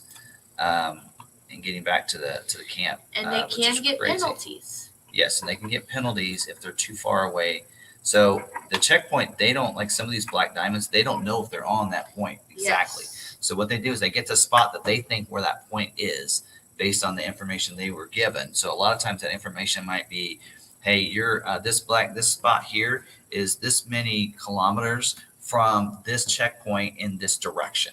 And this 80, it's like, let's say if you at that checkpoint 2, this one here would be like 100, 0.4 kilometers or something from checkpoint 2 at a 90-degree angle, right? And so you have to try to plot that out and everything, and that's what they do ahead of time, and they go try to find that. And then when you think you're on that spot, you punch your little thing in, and then it marks. This is where we Yeah, think so that they that have an point's at. electronic coordinator coordinator. What am I trying to say? I don't know. GPS locator. Yes. So when they get to the checkpoint, they log it with the device. Yes. Yep. So they log it with the device in. So 5 is the most they can get. So if they get too far away, they get a zero. So they were not on it at all in that one, but they were real close on this one. So they got 4. So and that's how you can have 14 out of 24 points. They got close enough that they got 14 points. But and I think actually this one is multiple points. Possibly, yes. And then so they got for each of the different ones. But then as you were, like you see, she has a couple of zeros under a black diamond. That means that they tried to check that point, but they weren't close enough. They weren't close enough. So. And that's where you got the -10. And then some of these, so you can see this in here, like this blue. The X means it's either word. I don't know what that means, but and then some of these, like here, these black diamonds. This is a 5L. It says late. So it was 5, but they got there late. Yeah. So they're on a certain timing. But anyway. And today's drive did not have. So they have an O for out of order. They didn't have to get today's checkpoints in order. Yes, the REC ones, yeah. And so, anyway, so here's your, and then your 4x4 class. Okay, I forgot to mention X Cross. There's Melissa and Jessica, and they are with the Bronco Sport, and they're with the Ford. And then the mach-e rally team. Looks like they're in second. They're in second place. Now, I did find out, I think Kaylee Miller has competed in this before. And so there you go. And they're in the electrified vehicle there. And then also, I believe both these vehicles are bone stock vehicles. So I don't know, maybe not, because it didn't say bone stock. But bone stock means it's exactly stock from the factory, but you can change the tires. And that's about all you can do. That's what I found out. But yeah, I guess that's a bone stock. So I guess maybe they must have done some modifications to the Bronco Sport then this year. Anyway, all right. And then the 4x4 class. I don't know if there's any. I think that's the only ones in there, that one. The 4x4 class, I was actually going through them all. Let's just go through it from the top and see if we got a Bronco team. So some of these, like this 188, they are a Ford team. So Ford sponsored team. Dirt Hustle is the name of their team. Laura, you can see the names there. Laura one last. I say that? Anyway, yeah. And Maria. And then and they're doing pretty good. They're in 4th place. Shelby Hall and Rory Lewis, they're a Ford-sponsored team with a Bronco Raptor. They were up there for a while and kind of got kicked back last couple of days. They're 150. 131 Team Velocity, right here. They're in the Bronco Wild Track. They're a Ford-sponsored team as well. And that's in a bone. Okay, so bone stock.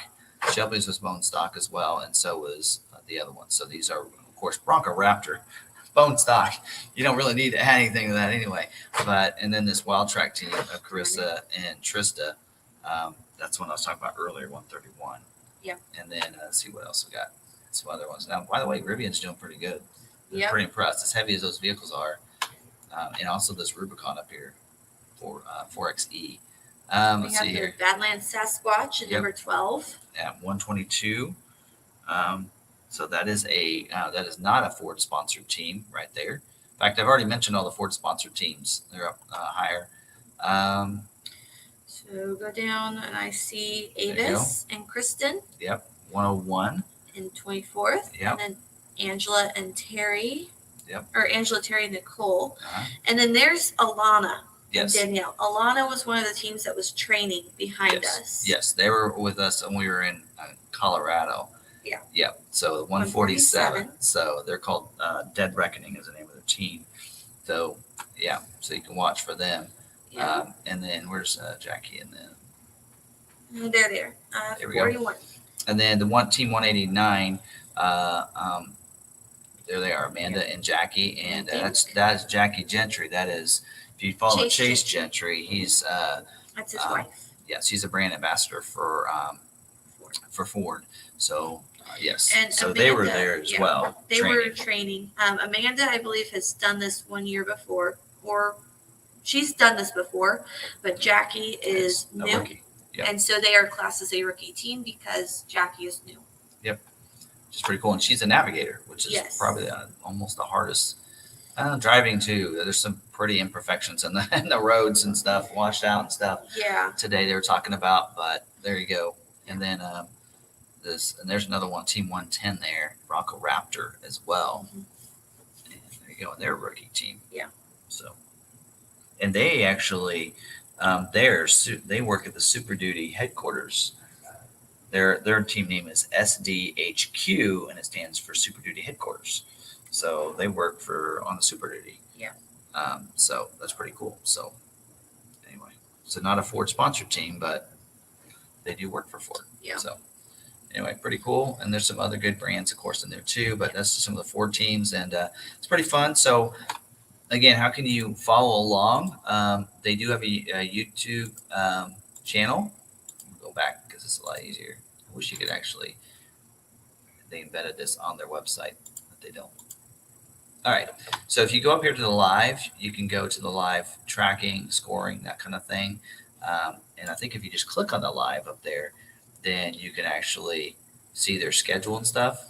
And like right now, they are live on their YouTube channel. So go over and check it out. I'm going to watch it tonight later. So in the morning, every morning, they do a kickstart, at the starting lineup and everything. So you can kind of see their schedule. So this morning, and this is Pacific time because they're in Nevada right now. Yep. And so they're Pacific time. So these are the Pacific time. So for us, it's 8:45 here. So they run for about an hour.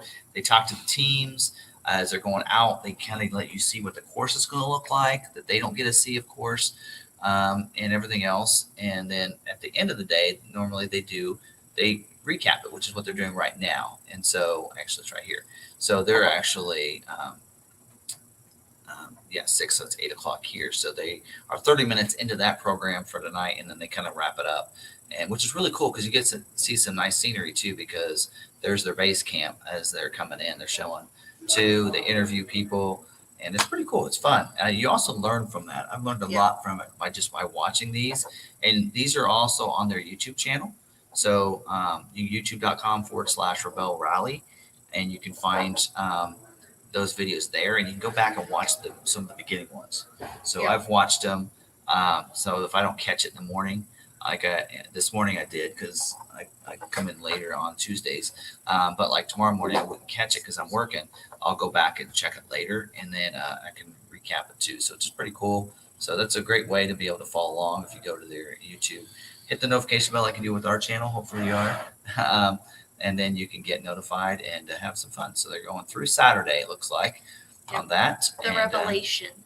Yeah. So day 7, I believe, is the last day that Revelation is.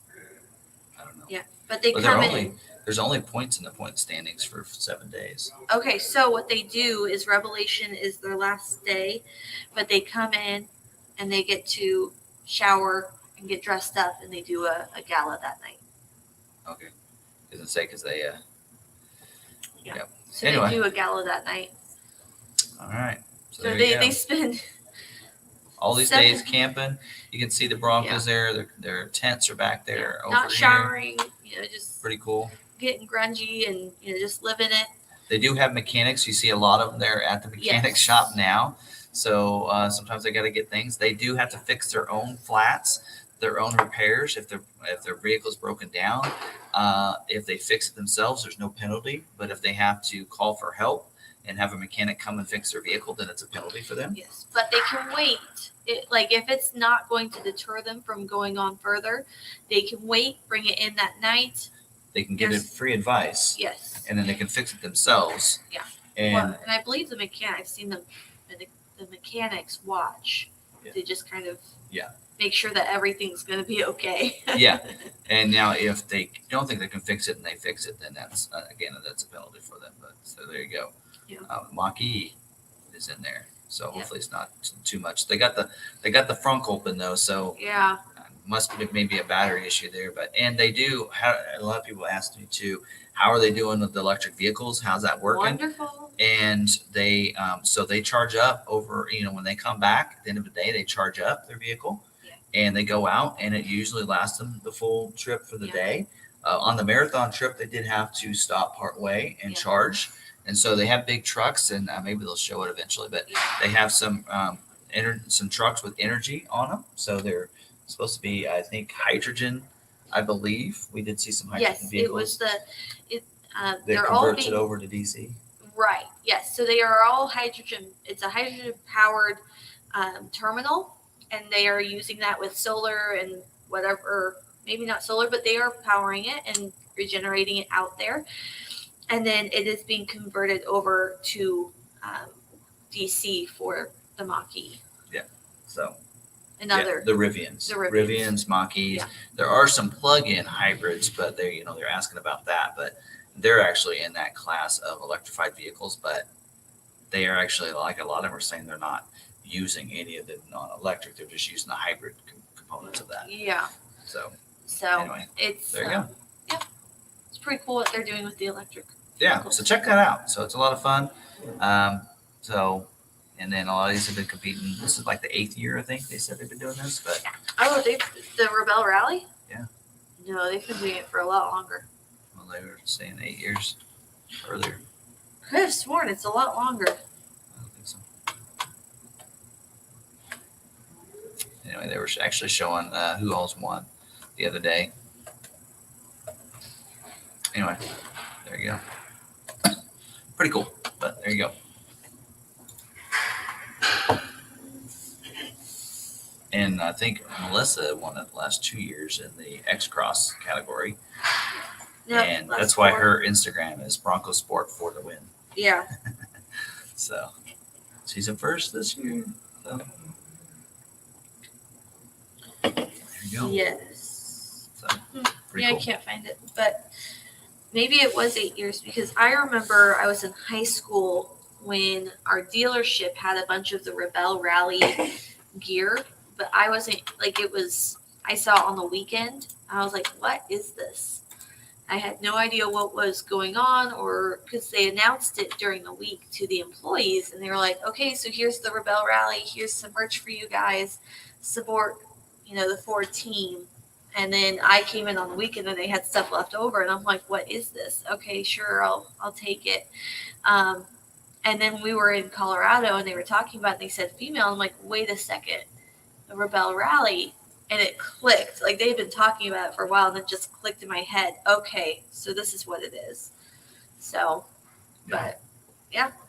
So I guess 8 years. I guess I have been out of high school for that long. All right, so we do have I don't know if you have that one start or not, but we do have a It stars. Yes. donation. Iron Bravo gave us a nice $4.99 Yeah. donation. Thank you very much. With a question there. There you go. Do you think I should cancel my 23 Raptor order and see if I can get a 24 for a similar price point? I have Code Orange fully loaded ordered. Well, you can't get Code Orange for this year, but I don't think you're going to get a 23 scheduled anymore at this point. So, and if it's already been scheduled, you can't cancel it. Mm-hmm. But if it's not scheduled, I don't think they're going to schedule anymore because they probably can't get the rest of them produced anyway, as it is. At this point, I would probably order a 24 and make sure you get in there for that. So, just a little known fact: the Code Orange appearance package, though, is not available to order yet. So just keep that in mind. And Code Orange color is not available for 24 model years. So. Michael Orth asked, did they build the first 24 Mavericks this week? We actually covered that. 19th is the first day they're supposed to start production for that, and Bronco Sport as well. All right. If we pay the labor through Ford Accessories when making our order, is the dealer committed to that price? So I think you're thinking if you order aftermarket parts when you order and you pay ahead, then they are honored to that price. Now, if it's a Ford accessory factory option, then You're good. it's what it is on the order. But if you're thinking of the accessories that aren't something we can order, then that you order through your dealer. Yeah. And it's whatever the dealer wants to charge you on that. So. anybody purchased the pivot boxes that go for the wheel wells for the Maverick? Just about left and right, wondering if they're difficult to put on. Video shows the tail lights have to come off first. I actually have not seen a set of those on a Maverick. I haven't. I Seen them in the don't think- F-150, and they're actually real. They seem pretty easy. I don't know about to install, but they look pretty easy to Lebo tried to operate. install them on his, and it turned out he didn't have the right part. But he had some, like a mechanic helping him even. And it does take some work. But, Let's see. all right, so a question that I accidentally undid or unpinned. Benefits of having a back and front dash cam. Someone's looking for one for Christmas. So the benefit of having front and back is that as you're driving forward, if something happens and you were to slam into someone, let's say you're going through a green light and they run the red light, you T-bone them, well, that's not your fault, that's theirs, you had the green. If someone's behind you and they run into you, you have it on your back. So having front and back just covers those two directions, so that way you're fully covered if an accident happens. I also like it when a storm is rolling through and I'm driving home. There's some pretty cool footage. I can actually take the SIM card out and pull that footage off. Then I have some fun storm footage. So from the front and back. So Yeah, I mean, there's a benefit. Because your backup cameras, they don't record or anything. No. So these would actually record Yes. some of that and put it on those cards for that. Yeah. So, yeah. So I like mine for when I'm driving through a storm and I can get some pretty cool storm footage. Because we basically use that in the Bronco, I was installed saying it. that. And the one that would normally go in the back, because the front one's actually on the back side of the monitor. And so we put it on the dash and set up on the windshield like it's supposed to be. And so it's actually seeing over the dash, which isn't a good video. But the other one we mounted instead of on the back, we mounted in the front. Yeah. So we get a front dash, front camera for that all the time. But Yeah. it's just kind of cool. It's like having a GoPro on your vehicle at all times. Yeah, Really. it really is, especially with I the don't ones have- that I got where it's recording and you can get like a day's footage off of it in one go. I know the one that you have has the like Oh, it your has, location yeah. as well and the time. Yes, it timestamps and it GPS locates to your location. So there's a benefit too. If someone's saying, no, we weren't there. Yes, you were. I have GPS location. This is the time it happened. I do want to flip mine over because it's upside down. So that means it has all that on the screen, but it's upside down. So I'd like to, so that mine, because basically it's flipping it. So I basically my camera is upside down, but in editing, I can flip it the other way and it works. And on the screen, on the monitor itself, it's right side up because you tell it to, hey, I want the other, it's flipped upside down or whatever. But I want to flip it around just so that when it captures that data, that information, it's Yeah. Because then we can go, okay, we were filming this on Hancock Pass at this time, and this was our location. Yeah. So, pretty cool. Let's see. what else we got? All right, so here's some Rebelle Rally stuff. I've been following Brute Force as I listen to one of the women's car podcasts. They are the enemy, though. Santa Cruz. Santa Cruz. Oh, that's why I want to do a Maverick. We got to beat Santa Cruz. Got to get a Maverick team. Yeah. You're welcome to use my Maverick. Yes. Can I use it for Rallycross? I feel like that would be Yeah. good training. For Rallycross. You know, one of our members Rallycrosses a Maverick and has won like 5 times. I know, that's a And a stock Maverick. trimmer. Yes. And that's, I mean, I feel like that would be good training Yep. for Yep. some in some aspect. You know, really, okay, so I don't know if a lot of people realize this, but the Rebelle Rally isn't about speed and racing. Yeah. It's about getting those checkpoints and having to get in. You can't take forever though getting it. No. So you have still are timed. You have to hit those greens at a certain times and the blues, Yes. I think, even at certain times. So it's not necessarily just about, being the fastest through it all. No. And because of that, your vehicle just has to be capable enough to get through all the Yes. obstacles, which, okay, folks, a mach-e is getting through this stuff, Yes. right? And they do the X-Cross vehicles. They don't Mhm. give them, they do actually send them sometimes on different Yes, courses they do. based on that. And so the X-Cross isn't the most four-wheel drive Yeah. areas. That's where the big 4x4s, the Broncos and all that, Yeah. they're going through those. Melissa was actually so- talking about that.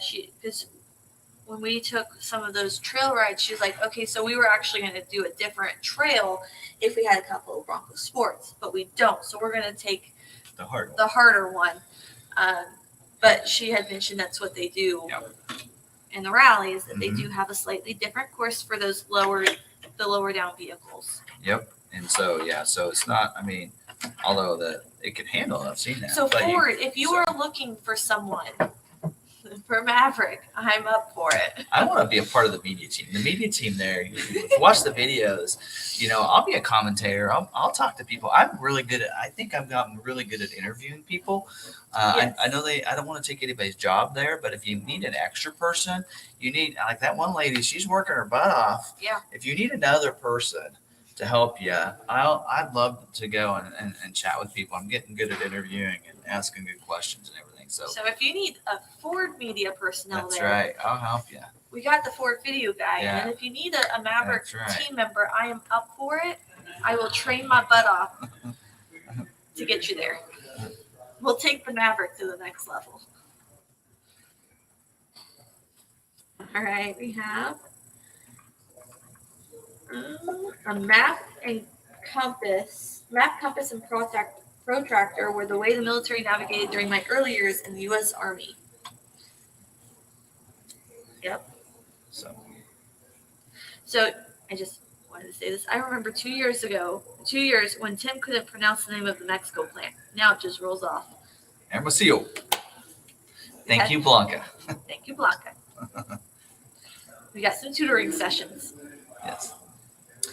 Someone said, Jan said, would love to do this sometime, but it costs like $15. That's the startup cost.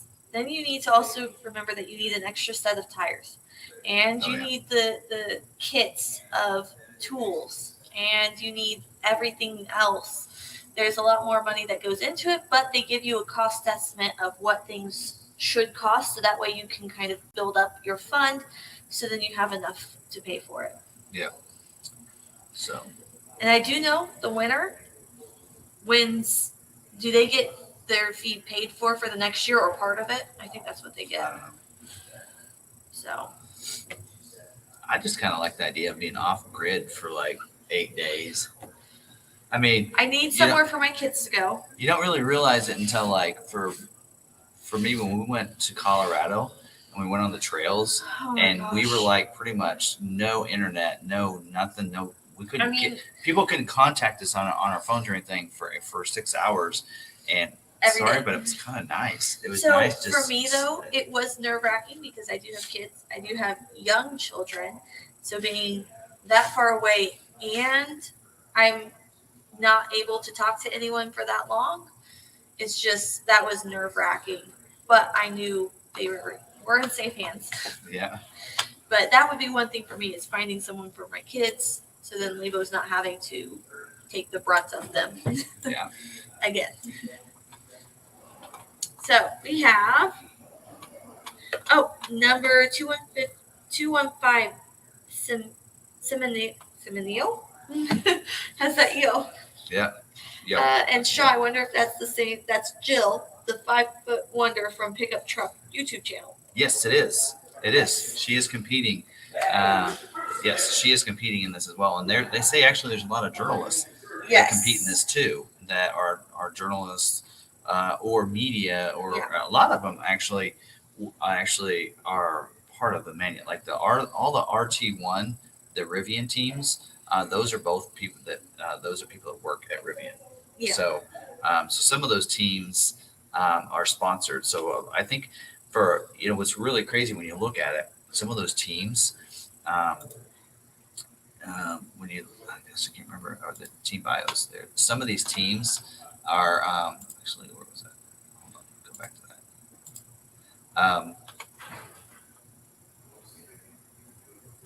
that. they, if I can get it to pull up again, some of these, if you look at them, a lot of each manufacturer will like send one set, and it's actually they use it as their proving ground. Like they use it to test their vehicles. So they're like, hey, yeah, go ahead and take this. Hey, here's a bone stock, whatever it might be. Take that and yeah, test it out, try it out. We want to see how well it does, and and so they'll use their people from that manufacturer and go ahead and do that somewhere. Where did I get it? Where they actually have the here it is. There's the entries. And it has the different vehicles. But what's crazy is I think that they said there's more Broncos than about any other vehicle this year. And a lot of those, remember that there's only 3 Broncos that Ford sponsored. The rest of these are privateers is what they call it, I think. And these are actually people that have sponsors and such to do it. So, hey, there's a team out of Kansas City, Missouri in there, and a Jeep. And some of these have their own vehicles, but not all of them. Like there's a lot of that have Jeeps that are Jeep owners. But some of these, I know that Toyota is sending a team, and some of those others. Do you know why there's so many Broncos? They want to prove they can. Yeah. The Bronco can do it. Yeah. Well, the people are like taking their stock vehicles. Yeah. Of course, Bronco Raptor. I'm sorry, that almost doesn't count because it's already modified with bigger tires and everything else. Yeah, it does. But that's stock. It is. But some of these others, hard to get stock, but stock. Yeah. Some of those, but yeah, and then you can actually tell some of these. You can tell who that they've sent the vehicles because they're like 2023s or 2024 model year. Yeah. They're typically, Land Rover probably sent them. 2024 Jeep Wrangler. So some of these teams, they send them in. Oh, that was a 4xe. Yeah. There's one at the top of it. Yeah. So anyway, pretty cool, but we're not on that camera right now. But yes, so she is, long way of telling you, yes, she is from Pickup Talk. Yes. So and a lot of them. Cool. Well, and if they are sponsored by a brand, most likely they are in media or they do have a presence in social media. Mm-hmm. Because a lot of them do social media. Yes.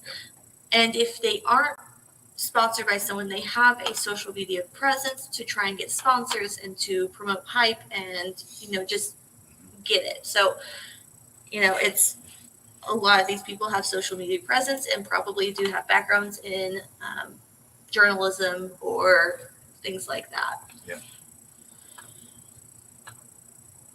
All right.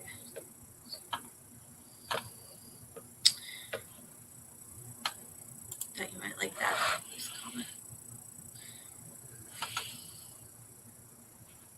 UAW's tactic this time is just to randomly close plants. So pretty sure folks at Ford don't know either. That was to a comment you made earlier. So we got on to Halloween questions. I wonder if Tim has sized the cheese head I expect him to wear on 1031 Elm Line. Sarah owes us a YouTube short on how she and her family will look before they trick or treat. I will do a member short. We are actually going to be doing our live stream on Wednesday night. Yes, we will be going live on Wednesday night instead of Tuesday night, so we can enjoy family time because he is grandpa, so he needs to be there too. Yeah. So we're gonna do Wednesday nights and Tuesday nights that week. Yeah. But we will definitely do a short for the members. Yeah, and I hope that, the days there are supposed to be Tuesday through whatever, but I really hope we can get in Monday. Now I'm starting to worry whether we're or not media. I know, but whether or not everybody's gonna be set up by then. I think. I'm gonna call Jordan. Okay. We're gonna call Jordan. Call Jordan. He doesn't watch our live stream. But I don't have a cheese head. Allie was in here. Yes, I don't know if she's been to see. I know that Dave. I could call Dave too. So, Mm-hmm. but I think a lot of them they don't try to do media events. Well, you also need to see if Jordan wants to meet up. Yeah. Because it would be fun if I know can meet that Jordan. they're going to be there for Monday, so I'm assuming they'll be there early. They'll be there by Sunday at some point to be there before Monday. I would love it. Well, is Laura going? I don't know. Something to find out. Anyways, Let's see. Since Tim is a Packers fan, he could show up as Kansas Jayhawk since it's his alma mater. I wanted to comment on that. He is actually a Emporia graduate. Emporia, Kansas. Yes, technically did not graduate from KU. No. I grew up in the town that KU's in. Yes. But so hometown of KU, but his alma mater is the Hornets. the Emporia State Hornets, Yes. technically. Yep. And, Where I went to college for 1 year. That's my alma mater. I went for 1 year. Realized I didn't want to do what I was there for. All right. Tim is a Packer fan. I really liked him up until now. The Bears are an embarrassment. Good thing I don't care about football. Well, Packers are kind of an embarrassment right now, too. Yeah. But it'll take time, you know. This is they say rebuilding year, but it's really, I mean, you know, you go from a good quarterback. You can't, I mean. Yeah. First couple of years of Favre wasn't the best either, so we'll get used to it. I don't really watch that much, to be honest. I didn't even realize they were playing this last week. I'm like, are they playing? And here I am looking, oh, and I guess they're not playing this week. So I don't pay attention to sports that much anymore. But all right, on to our other questions. Hey, Tim, can you get Ford to make F-150s like 92 and 96 again? Seems like you are just the guy to make that happen. They couldn't make enough of them if they did. Had everything you needed. Yeah. What do you think of Bill Clay Ford's executive chairman's comments about the UAW striking? he's got a point. Yeah. I mean, he really does. And I mean, they are, I mean, I don't know. Kind of my feeling on that is that the longer, I mean, he's trying to get every bit that he can, and that is great, you know. But I think you've got it. I think you've got the best deal you're going to get from Ford, or from, I don't know about the other manufacturers, but I mean, it's a pretty good deal. Major pay increases, major benefits, major time off. I think pension maybe. I think the big thing they're holding out is they want to have UAW jobs at the battery plants, and Ford is saying no to that. And I get that, but Ford has still delivered more jobs to the UAW jobs than any other manufacturer has since 07. I mean, you know, I mean, they're delivering, they're getting you UAW jobs, you know, and I mean, they're the only people that are the only one that has increased UAW jobs. yes, they are. Some of the others have closed plants and this and that.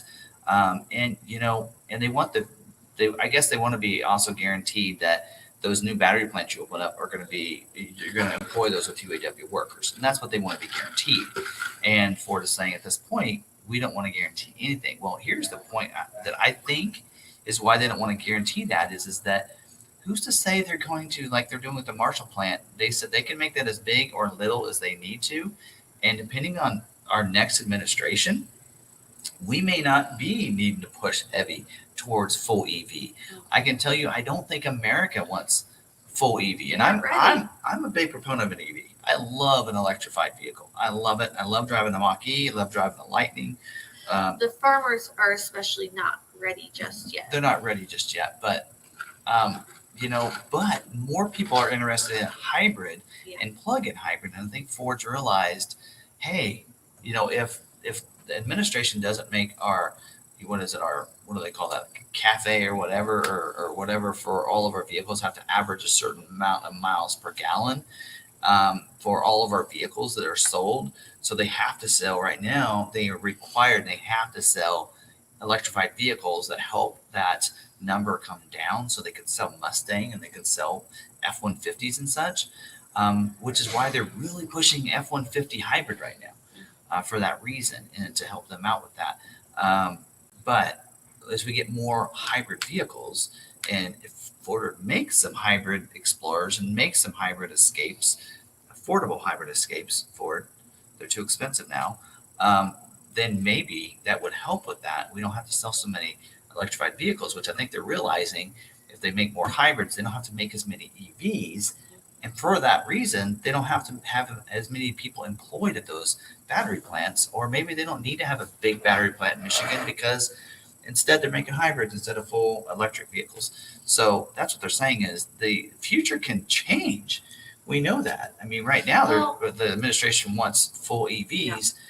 Who is to say, the next president is not going to push that and realize that people don't want it, or not as many people want it, and so they back off on that. Well, then they don't have to have as many electrified vehicles, so they don't have to have a big plant. And the point I made to Lebo the other day was there was a time where people were not ready for hybrid. Hybrids weren't selling very well. They took some off of the market. The public wasn't ready for hybrid. Now we are. There will come a time where we are ready for all electrification, but we're not there yet. I mean, look at the Maverick. It shows that, we can't make enough hybrid trucks, little trucks, right? Anyway. Yeah. So that's my take on that is that I see where Ford's coming from in a sense of, we can't give you our future or, and guarantee that. I don't know if you saw, but they did raise the pay to those that are working at the plant down in Tennessee, the Louisville City or whatever. I think they gave them pay increases as non-UAW workers. I think that's stressing the UAW out a little bit. Yeah. But I mean, I don't know. I mean, nothing to say. I know what Sean Fain or what he's doing. He is trying to get the best deal he possibly can, but I think you have it. Yep. Let's sign. Let's move on. Let's get these people paid. Let's get the people that are laid off jobs back, because right now those people, we're going to end up losing them altogether because they're going to need something to sustain their families, and they're going to move on. And then if they are to bring these back, we're going to lose some technologies. We're going to lose some capabilities in our vehicles, because remember, the people these are assembly plants. They just put together the vehicles. They don't always produce some of the motors and all that they do, but some of these parts are made at other plants that supply them. And if we hold out too long, those plants are going to lay off employees. And at some point, they're going to have to close. And then those could be the people that are providing power seats to our vehicles. So we could lose some comfort and some convenience features that we have because of those factories. And so either other factories have to figure out how to make them for all these vehicles. Want to talk about constraints? Yeah, you're going to really have some constraints. We're going to look at them. Here in a couple weeks, and I think they did say week 5 is the breaking point, and we're getting to that. If we go any much longer, we're going to have some of these suppliers that supply some of these features like power seats, like the keypad entry, some things like that. We're not going to have them. And not only is it going to affect the Ford, Stellantis, and GMs, it'll affect Toyota, Honda, and all the others because they make them for those vehicles as well. So right now they're saying, Toyota, Honda, Tesla, they're just loving this. The longer it holds out, the better it is for them. Not 100%. Yeah. But and I mentioned to the members before in my lot walk that Ford's not going to be able to compete with Honda, Toyota, small SUVs and cars. And I think one of the reasons they got out of the car business was because they couldn't make it cheap enough. Although they were making them at Hermosillo, but like the Escape is the reason we can't sell. We're not winning in the Escape sales is because we can't make them cheap enough, right? You can buy a Honda, Toyota, Hyundai small SUV cheaper than you're going to buy an Escape, and it's just as good. And so either they need to take Escape and produce them out of the country, or figure out how to do it cheaper. Yeah, and so as long as there's, want to give them all the money they can, but at some point you have labor costs you got to figure out. Yeah. Just like anybody, if you start your own business right now, you'd have cost of supplies, and you'd have cost of labor. You'd have people making these things for you, right? You'd have those two things you have to take in consideration. You'd have shipping costs as well to figure in there, and then figure out what you can charge for your specific product. And if you can't make money at it, then, if workers want more money, but, you either got to raise the price of your product and then hope that people will buy it at that price still to prefer to have to pay people more money. That's where Ford's at right now. Have they been have a lot of profits? Yeah. So, raise those labor costs up. But if supply costs go up, then they're really going to be hurting, Anyway, I don't know. Yep. All right. There's a give and take. There's a middle ground, and we've got to be close to it. Yeah. Let's go. All right. On to our next one. I have noticed Maverick prices have risen. My COVP means I'm price protected, right? Yeah. All right. Now, hold on a second. So if we're talking about your 23, there was only one price increase for 23 model year, and it was $500. And so if it's on a 23 order, yes. 24, the price changed from 23 to 24.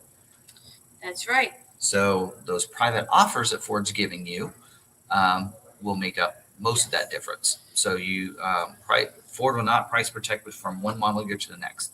So they will not, if you couldn't get produced in 23 model year, so we had to put in a 24 model year, and that's the one you're going to get scheduled for and built for, your price will be different.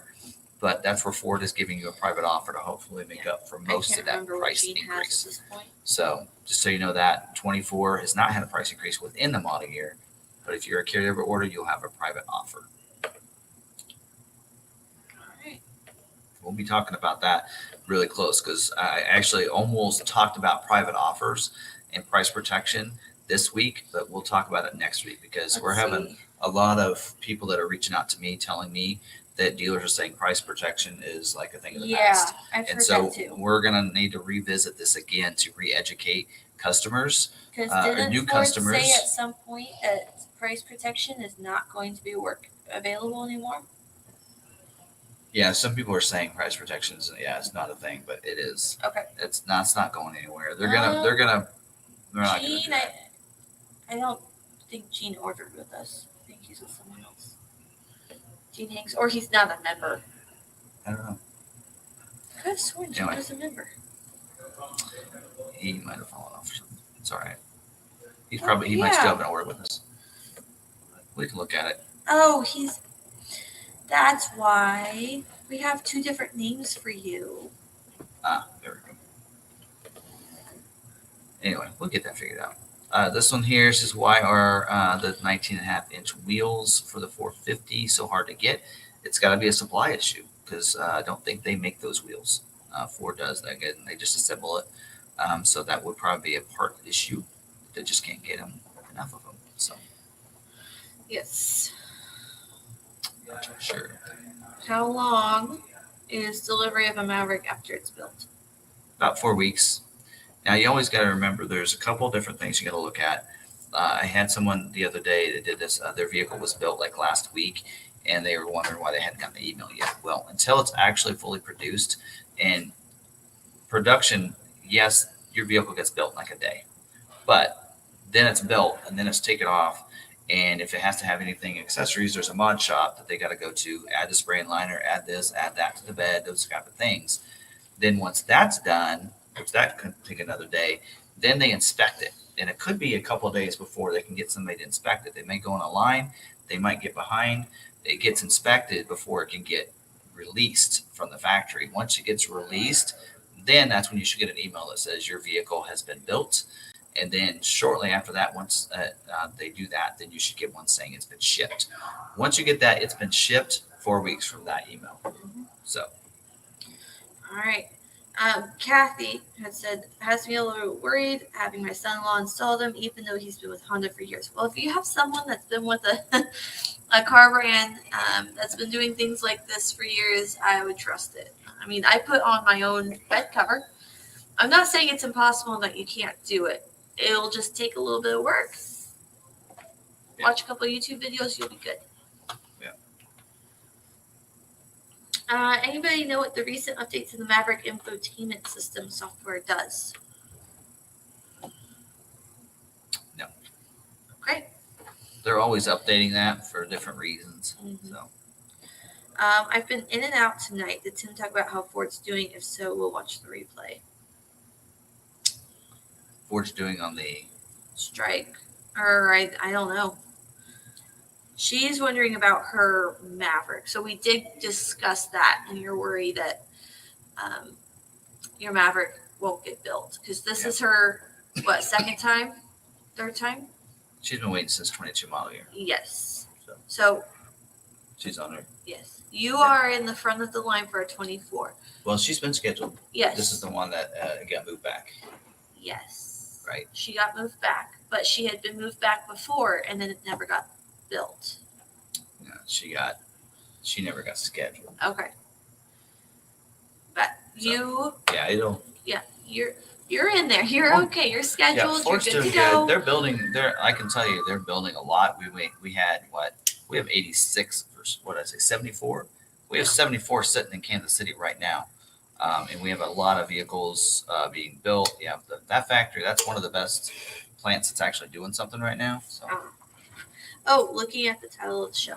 I meant how's Ford doing in the Rebelle Rally, right? Yes. So, and they're doing pretty good right now. Yeah. They're what, 7th in the 4x4 class and Yeah. 1st and 2nd in the X Cross. Pretty exciting to see the mach-e rally in there doing well. So I mean, because they do have not a lot of carry, but they're dry. When you have an electrified vehicle off road, which shows you why an electrified vehicle can do well off road. The hardest part on that is gas, right? Or I mean, not gas, but how far can you go? Because that's what they were asking. Whereas a lot of these off-road vehicles will take gas cans with them. So if they're off-road, they can always use a gas can. Well, it's kind of hard to do that with an electric vehicle. You can't carry electricity with you, right? And so that's how that works. That could be because if they do run out of gas, there was one team that ran out of gas. There was a penalty for them to get a refill. Yeah. And so there can be a penalty for that. And so if they can't get far enough, so they were actually like one of them, it was a Jeep or something. They only got 190 miles or something. And so they about ran out of gas. So they ran out of gas. So so it's interesting how they're doing that. So, and how fair it is for electric vehicles, but an electric vehicle in a way of going off road in those situations, because there is no shifting and such, it has such like response that it's going to go through, the off-road capabilities a lot easier in an electrified vehicle because of how the system is set up. So, Jean, I apparently don't have you on our member sheet. If you want to email me with your salesman and or order number, we'll get you on there. Yeah. Oh, never mind. He has a document with all of them in there. He'll look it up. I just don't remember if he's scheduled for 23. He is. He just got, or no, I think he's, I don't know. Question is, it's been scheduled for 24. Yeah. Just got it. Regarding that email from Ford, I never got one yet. As I've seen last week, it was on the rail and now it's produced, and yet the tracker says scheduled. It's all messed up. We've been kind of keeping track of it a little bit here and there. Francis? Oh yeah.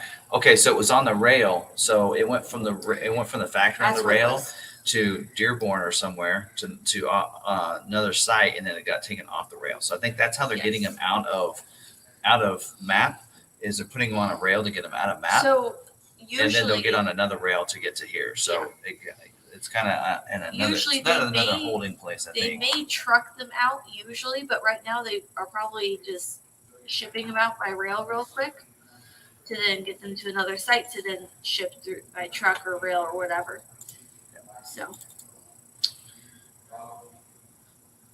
it's an interesting time.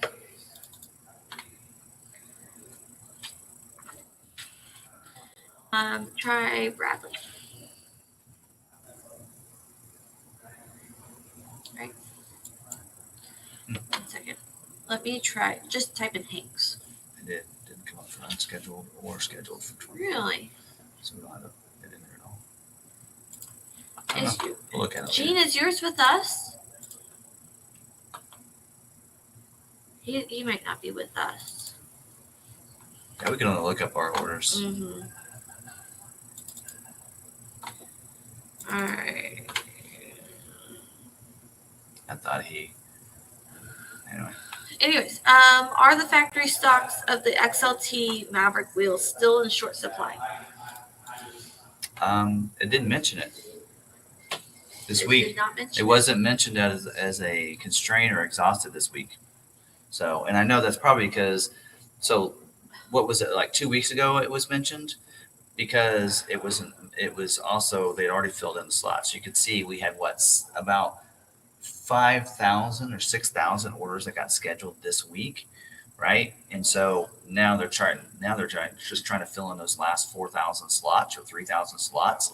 So with that in mind, sometimes the availability for those wheels could be in short supply, looking for those other ones because they have other wheels available. So maybe they're looking for some FX4s with those different wheels or black appearance packages, that kind of thing.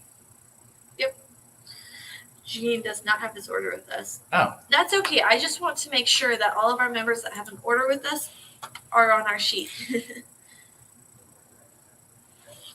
anyway, So, all right. yeah, I was looking it up. What? Any other questions? That was our Last question. last question. All right.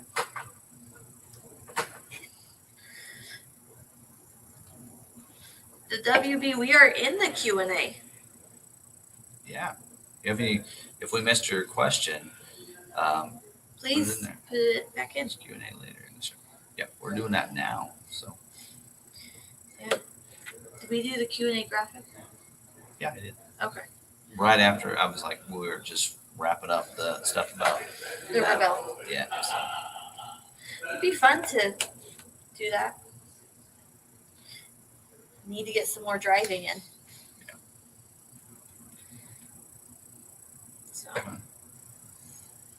go out to I'm Tunnel half Creek. serious about that. Using the Maverick. We need a Maverick. I mean, thing. so Bone stock Maverick. Just get some better tires on that we thing. could try and get sponsors from around here. Fun. I don't know. Yeah. We put it out there. Reach out to we do a lot of performance business We here. do. Maybe we could get them to, Yeah. we can. I know what's the one the tire that they use on the RTR. We can see if they'll. Lido. They have a Terragraph. Actually, I was looking to get their tire because See, most of them are using Vulcans. Well, I was thinking of using their tire because I want a little bit bigger tire on the. See, that's But the they do benefit have of- off-roading, right? There's the benefit of having these mics. Because That you can't hear it. You can't hear that. You can't hear the 'cause- people talking on the other side usually with those Because mics. because Vaughn has he can only use Nito brand, right? Yeah. So they have off-road. Yep. Capability. Okay. Yes, and so they're basically the wheel the tire they put on the Bronco Sport, on their Bronco Sport RTR can be put on the Maverick. That's right. You can. So that's Oh, there we go. pretty much what they said is that they can add like on a Maverick non advanced four-wheel drive system. So if you have like an FX4, you could add their lift that they put on the Bronco Sport. You could add it to that as well as put their tire on there. And so maybe they could come up. But again, if you modify the suspension though, which you can't do to the Tremor, Right. so you could do the tires to keep. If you want to stay in the bone stock, you have to stay with the tires. And I think That would I be where really- it would need to be. I really think if you know how to use that four-wheel drive system, advanced four-wheel drive system, just put that thing. And the Tremor has, The locker, right? yeah, it has a real locker and everything. I don't see why you. That's all you need. If that mach-e can handle it, If you the know, Bronco Sport can if handle the it. Bronco Sport can get through it, so can the Maverick Tremor. Yeah. So you put in a Maverick Tremor in there with some nice, better tires, your bone stock, and you're going to need some spare tires in the back, some other modifications, tent, Yeah. and everything, which you could put like a rack on that. Yeah. So you'd want to get one of those rack systems so you could put some gear on top Yeah. for when you're going in between, like on the marathon stage where you take your tent and all that. Make sure Yeah. you just put your tent stuff in there. Yeah. Put your tires in the back. We got this down. got this. Come on now. We just need sponsors. Yep, we just need some sponsors. And a Let's do this. navigator. Yes, we need a sponsor. Sarah wants to get a navigator that hasn't done that before. That's what you do. Yes. You still go to the training, but get a navigator that's been in it before. So somebody now they're actually competing right now, but we got to reach out to Melissa. Say, who you got over there that wants to be a navigator for For a rookie driver. a Maverick trimmer and rookie driver. Let's do this. I could do it. Yeah, we could do it. I'm down. You can't stay away from your kids for that many days. Yes, I can. I'm not sure I can watch your kids for that many days. I had them this weekend. I'm telling you, too many late nights. Oh. Lebo actually said when I was in Colorado and his mom had them in the evenings, he didn't know what to do. He was like, I didn't know what to do. It was like too much. Anyway. So, yeah, too much time. Anyways, where is the next Tim and Sarah business trip? Las Vegas. Vegas. I'll be there. I'll be leaving right after next week's live stream. Yep. So next week we'll live stream on Tuesday. I'll work Wednesday and then head out mid-afternoon Wednesday to get to the airport. And you'll come out Friday.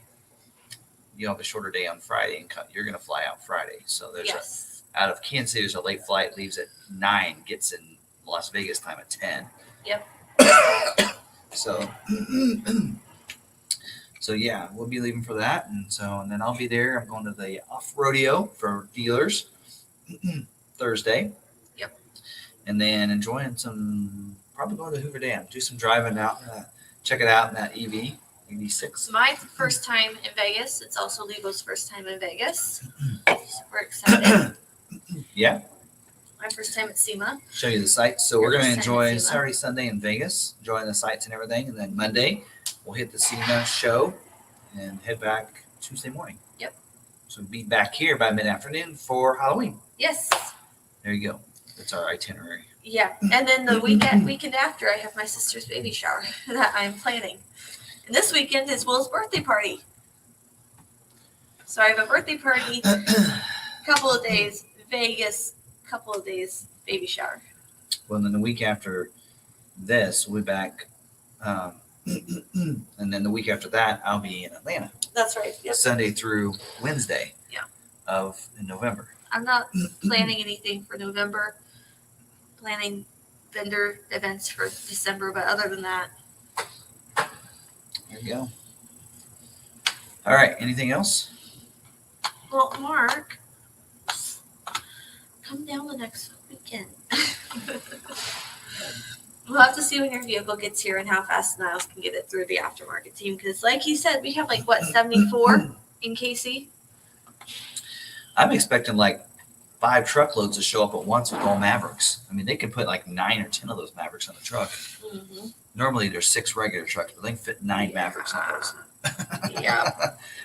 They can fit I think it's 5 Mavericks on the top, 4 on the bottom or something. They can fit 9 on those big trucks, whereas normally it's just 6 F-150s or Super Duties, but 9 Mavericks fit on there. Yes. So Derek had actually said the other day, he's like, did you look in the back of the bed of one of those Super Duties? It's maybe they just piled them in, get them over to us. All right. Someone said go down to Old Town Vegas. It's better than the Strip. We actually are going to go down there. I'll take it down there one of those days. Yep. So. Yeah. Wow. Can't remember what it's called. Fremont. Yes. Fremont. That's what it's called. We'll go down there one day with them. I haven't been down there in a long time. So I've been to Vegas a lot, about every year. In fact, right now, Digital Dealer's going on. I normally would be there. But because I'm going next week, I'm nah. So anyway. Plus, I don't know. I don't know if I'll learn anything. We'll find out what they're every digital dealer. There's a theme of. There's a bunch of sessions on this and that, and this will only be the second time that Lebo has flown.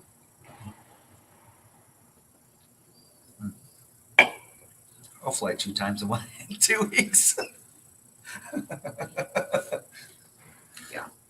Well, second trip that he's flown. So this will be the 3rd and 4th time he's flown. So, yeah. But that trip to North Carolina, I mean, we had 4 planes because we had a layover. So does that technically count as 4 flights? Yeah. So. Go at night for the night for the light. No, I actually was like, Lebo, we'll get there at 10 o'clock. We'll be just in time for, some evening activities. He's like, Sarah, that'll be midnight our time. Like, Yeah, sounds like bedtime. Yeah. So, Yeah. I mean, by the time you land at 10 and get to the hotel, get checked in, it'll be close to 11, 10:30, 11. So it's not a long trip from the airport to No. there, but because it's pretty close Yeah. to the strip, but 2-hour flight. 3-hour flight. 3-hour flight. But it's a direct flight. Yes, direct flight. Don't have to worry about it. So, all right. But I don't know if I can. That'll be fun. Being cramped in a seat for 3 hours. My legs. Can't stand it. Gotta extend my legs. Anyway. All right. Luckily, Enough of that. my legs are short.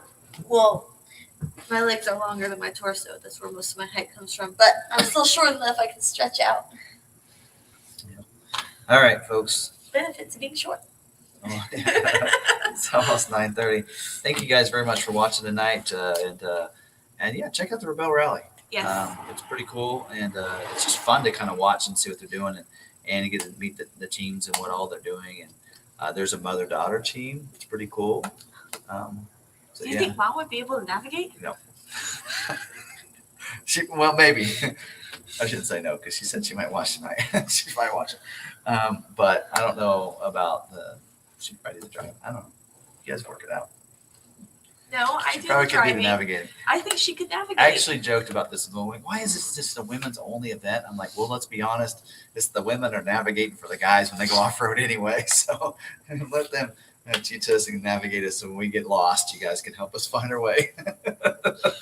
I would like to see a men's only race. We half the checkpoints. How does it compare to We the wouldn't- women's? We wouldn't be able to hit the timing because we go too fast. You're like, what do you mean we're too early? So no, what you do is you do the Rebelle Rally, but you don't do any live coverage, and then you have the men either go the week before or the week after, or like See how they do. see how they do. Anyway, all right. I think that's it. Thank you guys very much for watching tonight. We'll see you guys back next week, unless you're one of our members, and we'll see you Friday and Saturday Yes. for our videos for that. And if you're not a member, join if you want to see what that's all about.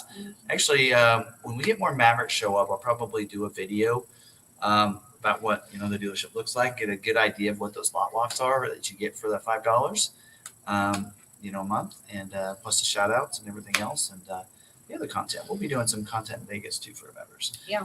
Be kind of fun. So, and it won't be what happens in Vegas stays in Vegas. What happens in Vegas will end up given to our members as content. Yes. So yeah, we're not real rowdy. We don't do anything crazy. When I Have a drink or two. I know when I go to Vegas, I don't do anything crazy. A drink or two. Anyway, all right. Well, thank you guys very much. I appreciate it. You guys had a great night tonight, and thank you for joining us. Until next time, don't forget, stay positive, be kind to one another, And be kind to yourselves. and we'll see you later. Bye.